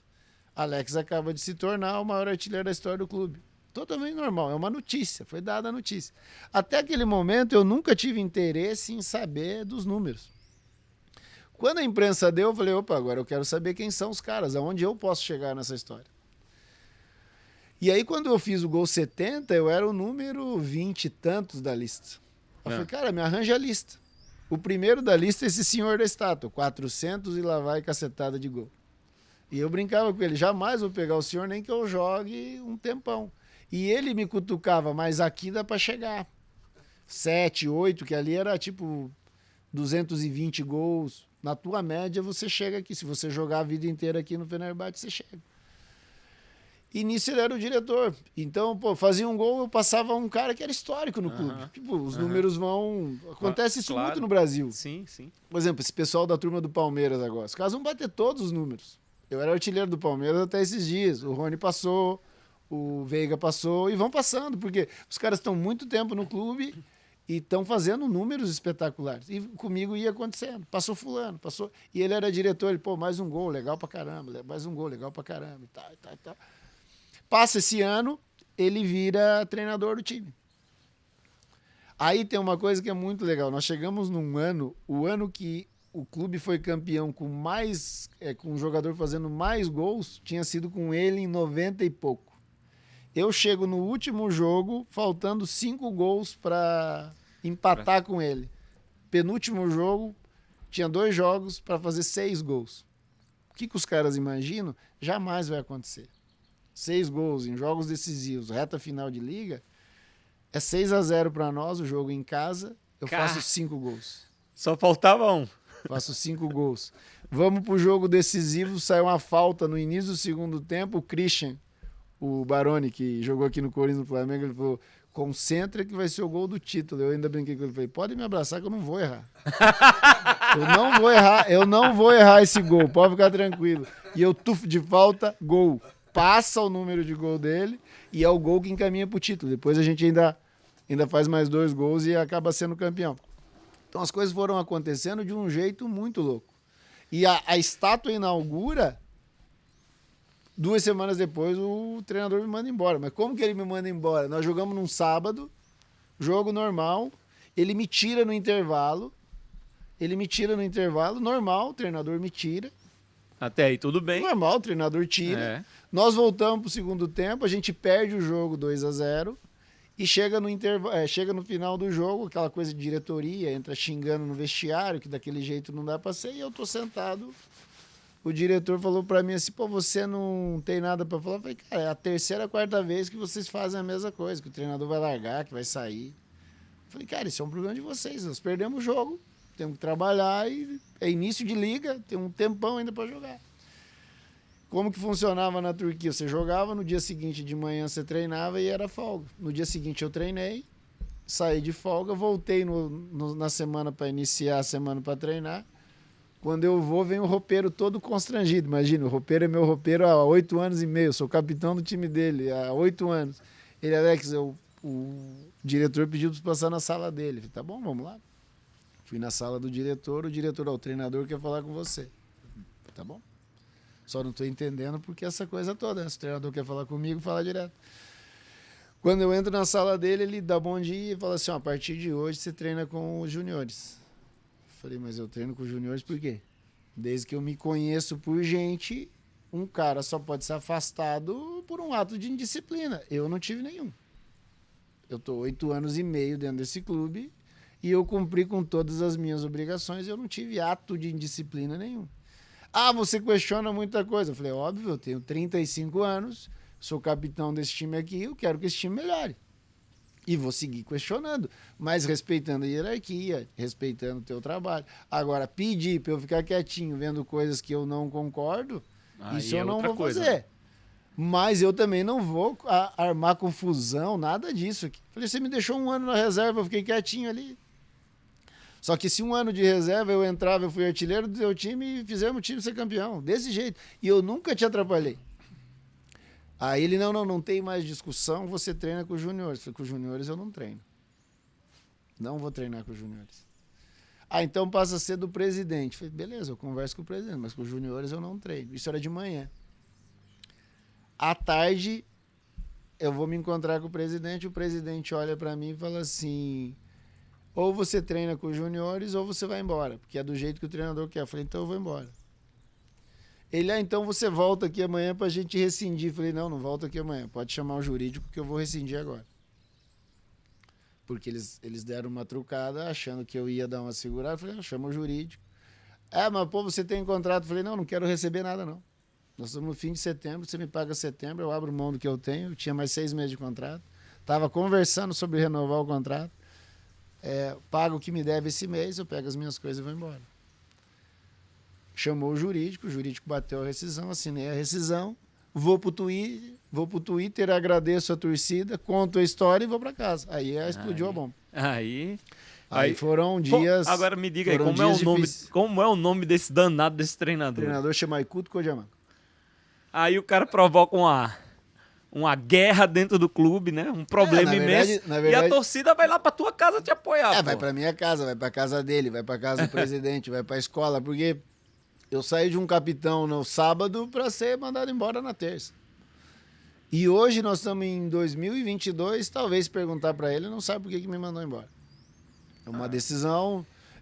eu poderia ter feito diferente? Eu poderia. Por exemplo, eu poderia ter passado uma semana treinando com os juniores, dado um passinho para trás, para depois tentar fazer as pazes, mas umas pazes de uma briga que eu não tinha, eu nunca briguei com ninguém. Você não provocou nada, né? Eu paguei o preço de ter sido sucesso. Eu paguei o preço de o senhor, o Levter, ter dito que eu era o maior jogador da história do clube. E no meio disso, por exemplo, esse senhor morre. O enterro é no estádio, enterro lindíssimo, estádio lotado. Quem vai carregar o caixão? O neto pede que eu vá carregar o caixão porque o avô tratava eu como um neto. Então, todo esse tipo, tudo que o velho falava, ao invés de me ajudar, ele me dava um peso maior. E o entendimento, às vezes era o contrário. Então, assim, eu tenho a cabeça muito tranquila que eu nunca atrapalhei ninguém. Nunca. Eu sempre fui um cara que eu sempre ajudei. Agora, eu sempre fui um cara que eu questionava, eu perguntava por que isso acontece, por que não funciona, por que é assim, por que vamos por aqui e não vamos por ali. E num belo dia o cara resolveu me mandar embora. E reafirmo, hoje passado 10 anos, faz 10 anos que eu voltei ao Brasil, provavelmente eles não sabem por que me mandaram embora. Eu ainda escrevi uma biografia depois, contando a minha história. Tive na Turquia durante 4 vezes, pedi para falar com o treinador, pedi para falar com o presidente, não deixaram. Então tem umas coisas assim que ainda... Porque você queria saber, né? O porquê da história, né? Na verdade, eu nem queria saber por quê, porque é uma decisão do cara, de momento, né? Na verdade, como eu estava escrevendo o livro, eu queria ouvir o cara. O cara mandou o jogador embora, no caso eu, né? Uhum. O presidente assinou. O presidente que me contratou assinou a minha rescisão. E é um presidente que, por exemplo, passou 1 ano e meio preso, onde os jogadores saíram do clube, foram embora do clube. Eu falei, não, eu fico aqui até o senhor resolver a tua situação, eu te ajudo. Visitei o presidente da cadeia 2, 3 vezes. Foi mesmo, cara? Então, assim, o meu comportamento foi um comportamento sério, reto, direto, mas que o porquê que me mandou embora, eu sou sincero que não entendo. Eu acho que a condução foi ruim, até mesmo porque faltavam 6 meses de contrato. Isso é setembro, meu contrato até final da liga, ali, abril, maio. Então, sinceramente, hoje aí entrando em 23, eu ainda não entendo essa situação. Realmente é uma página difícil de Mas tudo bem, faz parte. Já vivenciamos essa parte. Bom, deixa eu falar aqui do Mantos e Memórias. Meu parceiro Jorginho Peixoto tá chegando aí com uma história bacana pra gente. Fala, Jorginho! Alô, Raposo! Meu irmão, galera. Tem que falar um negócio aqui para vocês. Esse estúdio aqui do Cast FC, a turma não economizou em ar-condicionado, não. Tem mais de 14 aqui. Então, fazendo isso, irei vestir esse casaco emblemático, meu irmão. Esse casaco aqui de 1993, casaco da nossa Celessa. Estilo é pouco. Meu amigo, se o frio com esses casacos chegar um dia perto de mim, podem ter certeza que eu vou estar congelado com hipotermia. É isso mesmo. Mas, deixa eu mostrar para vocês esse casaco clássico da Umbro.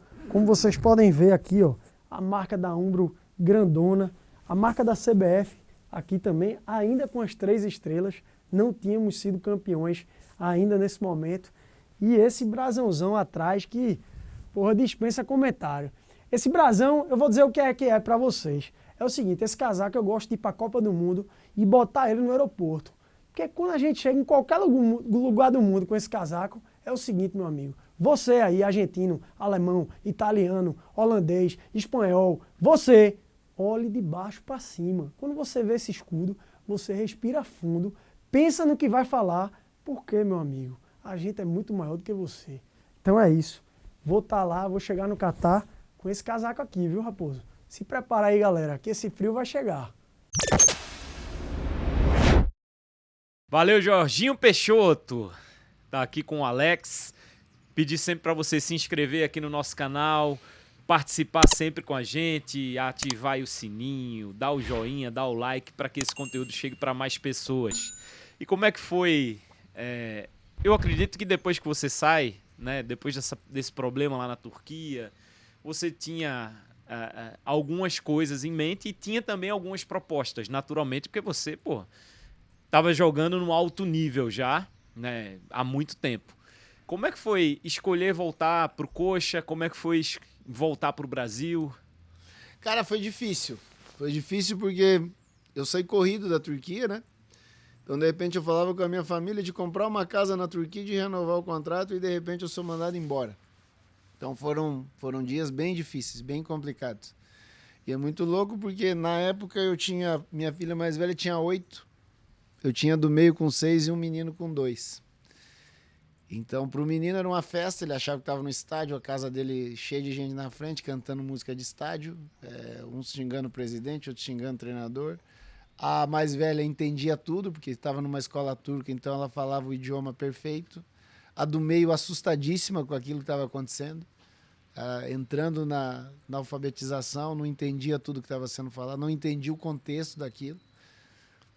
A minha esposa, que tinha vivenciado aquilo de maneira intensa, realmente não entendia que momento nós vamos. Nisso aparece proposta para eu jogar nos Estados Unidos, proposta para eu jogar no mundo árabe e propostas do time do Brasil. Então, por exemplo, eu tinha deixado porta aberta no Palmeiras. Quem comandava o Palmeiras na época era César Sampaio, que tinha sido meu capitão no Palmeiras, tinha uma relação muito próxima. A rapaziada do Cruzeiro era o mesmo pessoal que eu tinha jogado anos antes. O Curitiba era minha casa, todo mundo me conhecia, eu conhecia o clube como é que estava naquele momento. Nisso, o Luxemburgo estava no Grêmio, eu tentava me convencer a jogar mais um período com ele. Eu conversei com o pessoal do Flamengo, foi uma conversa muito boa. Na época, o Bandeira de Melo conversou comigo, ele me explicou o que ele queria fazer com o Flamengo, eu achei lindo aquilo, achei espetacular. Ainda brinquei com ele, falei, cara, não sou eu, vocês precisam de um jogador mais novo. Porque a hora que vai chegar esse momento eu já não vou estar mais jogando. Então tem que ser um cara mais novo para poder participar disso e o cara ainda poder desfrutar um pouco. Esse cara não sou eu. No meio disso eu conversei com o Calil, que era o presidente do Atlético. E ele me contou a história, o que ele queria fazer, que estava atrás do Ronaldinho, que ia montar um time para ter conquistas grandes. Espetacular a conversa. Ele me deu uma aula de Atlético Mineiro.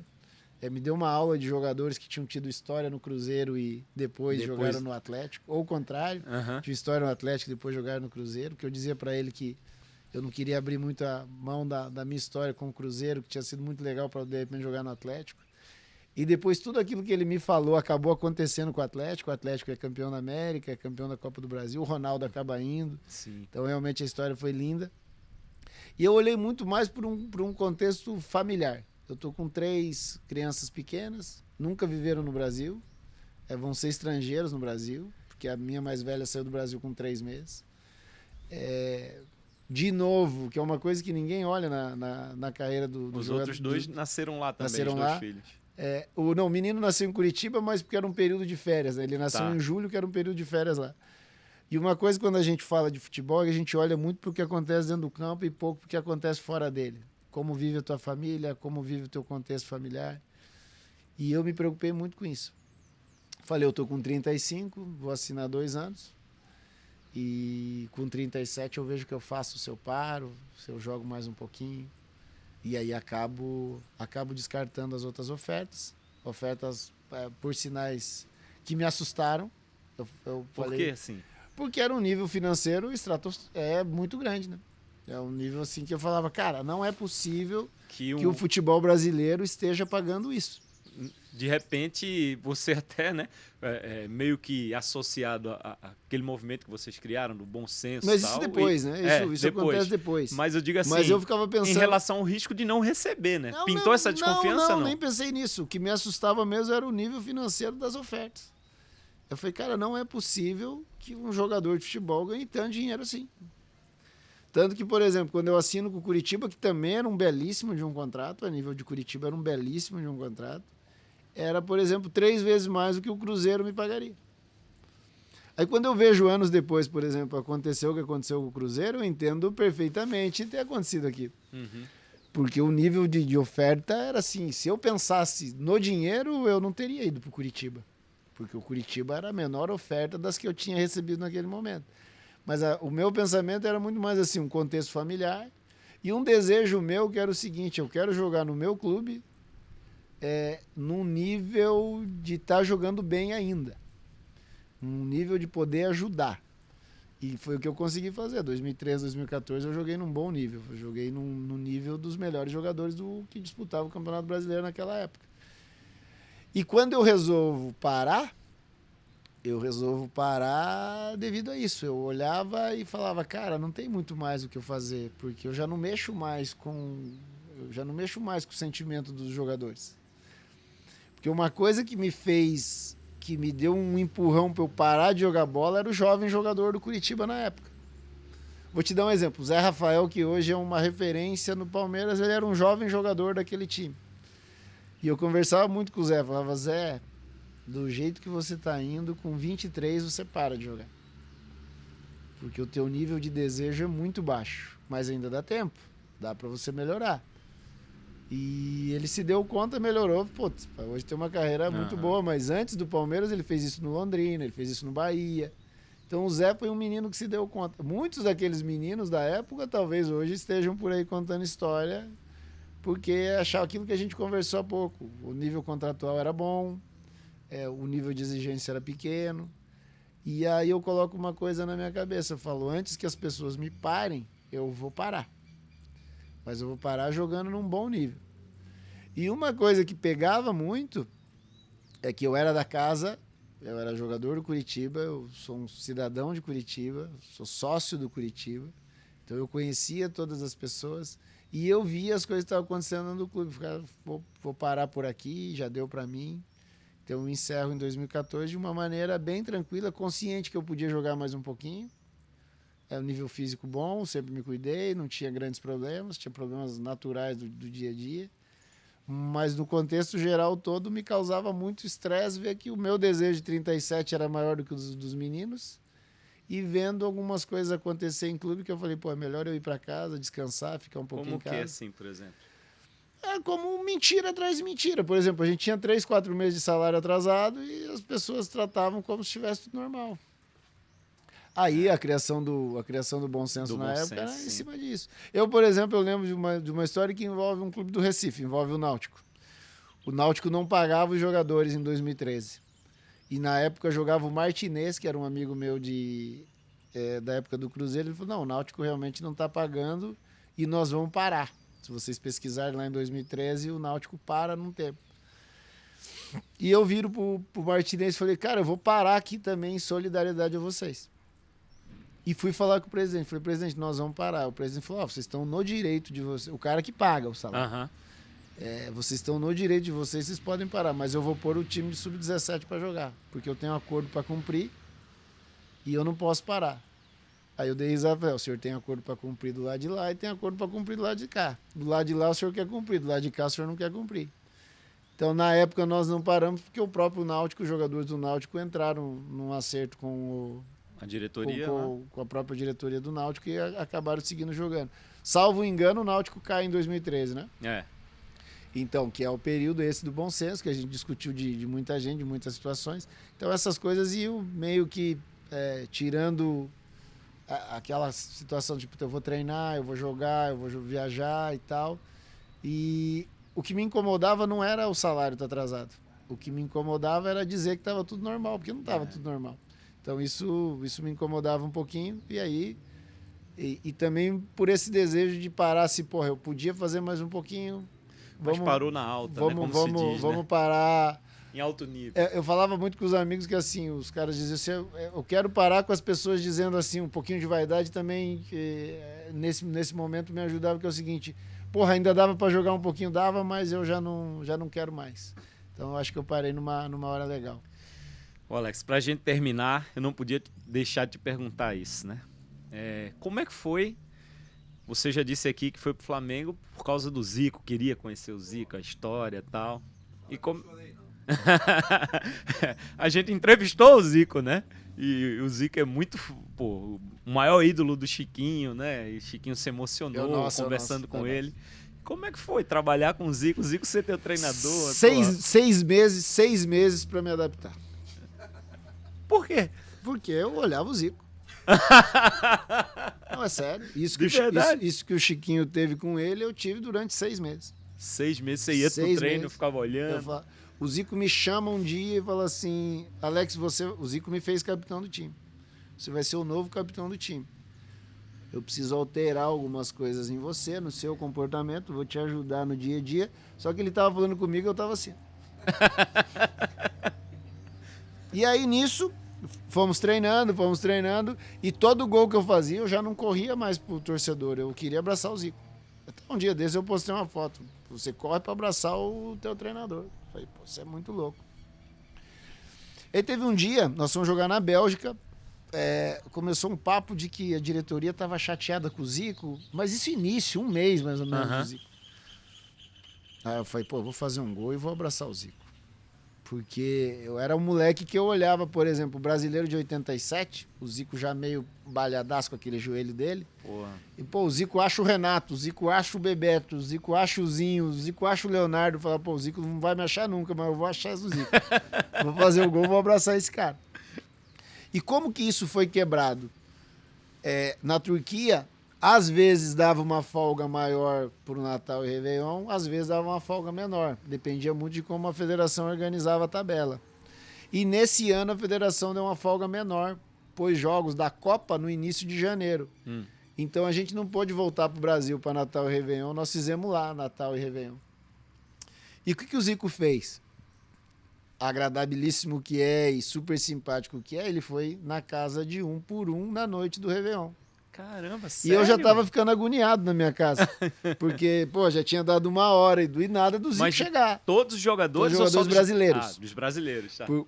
Eram quantos? Éramos 6, mas nós morávamos todos muito próximos. Ah, tá. E o que eu fiz? Eu sei que ele bebe vinho. Tava nevando muito, eu peguei as garrafas de vinho, pus dentro da neve e deixava só o fundo da garrafa.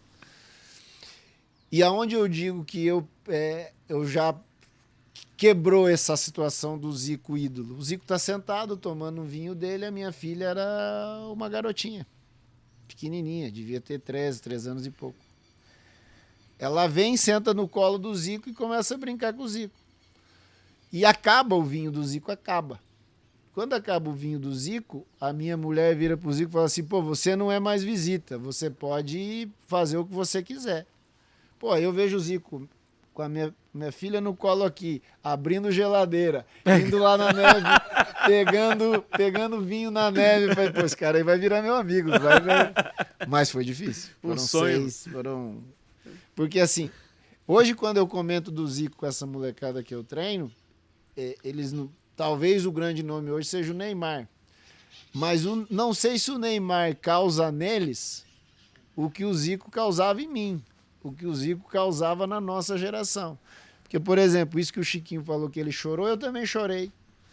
Outros que eu vi já choraram também, da nossa geração.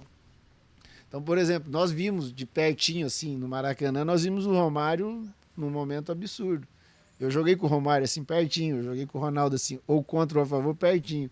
Mas a gente não teve a oportunidade de jogar com o Zico. Então, esse olhar nosso pro Zico é o do molequinho criança. Putz, será que um dia eu consigo ficar perto dele? Jogar parecido com ele? Nunca. Não temos nem a mínima condição disso. Mas ficar perto dele, então realmente foram meses iniciais desse... Pô, como é que eu olho pro cara? E depois 1 ano e meio dele treinador, amigo. Eu era o capitão do time, de estar sempre junto com ele. que é algo espetacular. Eu brinco sempre que eu tenho que agradecer o futebol de poder abrir meu celular e receber um vídeo do Zico. Isso é muito louco. Porque quem conhece o Zico de perto sabe da humildade que o cara tem, de como ele se comporta. Então, um dos grandes prazeres que a bola me deu foi ter convivido com o Zico durante 2 anos. Pô, que história bacana. Zico é um cara. fenômeno, Zico é absurdo. Que história legal. Pô, e você conhecer seu ídolo, levar pra sua casa e se tornar... Agora é Agora, quando tua esposa falou, a casa é sua, você já é de casa. Eu brinco com os filhos, porque depois eu criei amizade com a Sandra, que é a esposa, com os filhos. Acompanho os netos dele agora que estão crescendo. Eu sempre brinco com o Júnior, que é o filho mais velho. Falei, velho, eu sou teu irmão adotivo. O seu pai e sua mãe não me adotaram, mas eu adotei os dois, então esqueça. Porque a forma como eu o via antes, ela só se confirma na convivência dia a dia, quando ele foi meu treinador, e a minha idolatria pelo cara só aumenta. Pô. Alex, muito obrigado, Eu cara, que agradeço. por esse papo. Eu que agradeço. Obrigado Obrigadão. demais, demais. Sucesso para vocês, vou estar acompanhando. Bom, obrigado, valeu.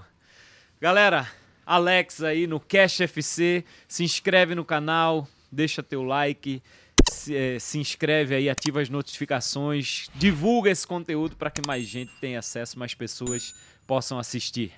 Alex com a gente aqui no Cash FC. Bora, meu povo, até a próxima. Boa. A gente sabe o que é ser brasileiro. Querer ser o melhor do mundo. Virar notícia. Correr atrás. Nascer driblando tudo. Tudo mesmo. Sem abrir. Aqui é brabeza. Teimosia. Esquece. Aprender a cair e dar aula de levantar. Deu ruim? A gente tenta de novo. De novo. De novo. De novo. E de novo. E sair pro abraço. Porque somos todos brasileiros. Somos a Bet Nacional. A Bet da tropa. A Bet da Paula, da Luli, do Lucas. A Bet da Ana, do Luiz, da Denise. A Bet do Vinícius Júnior. A Bet dos brasileiros.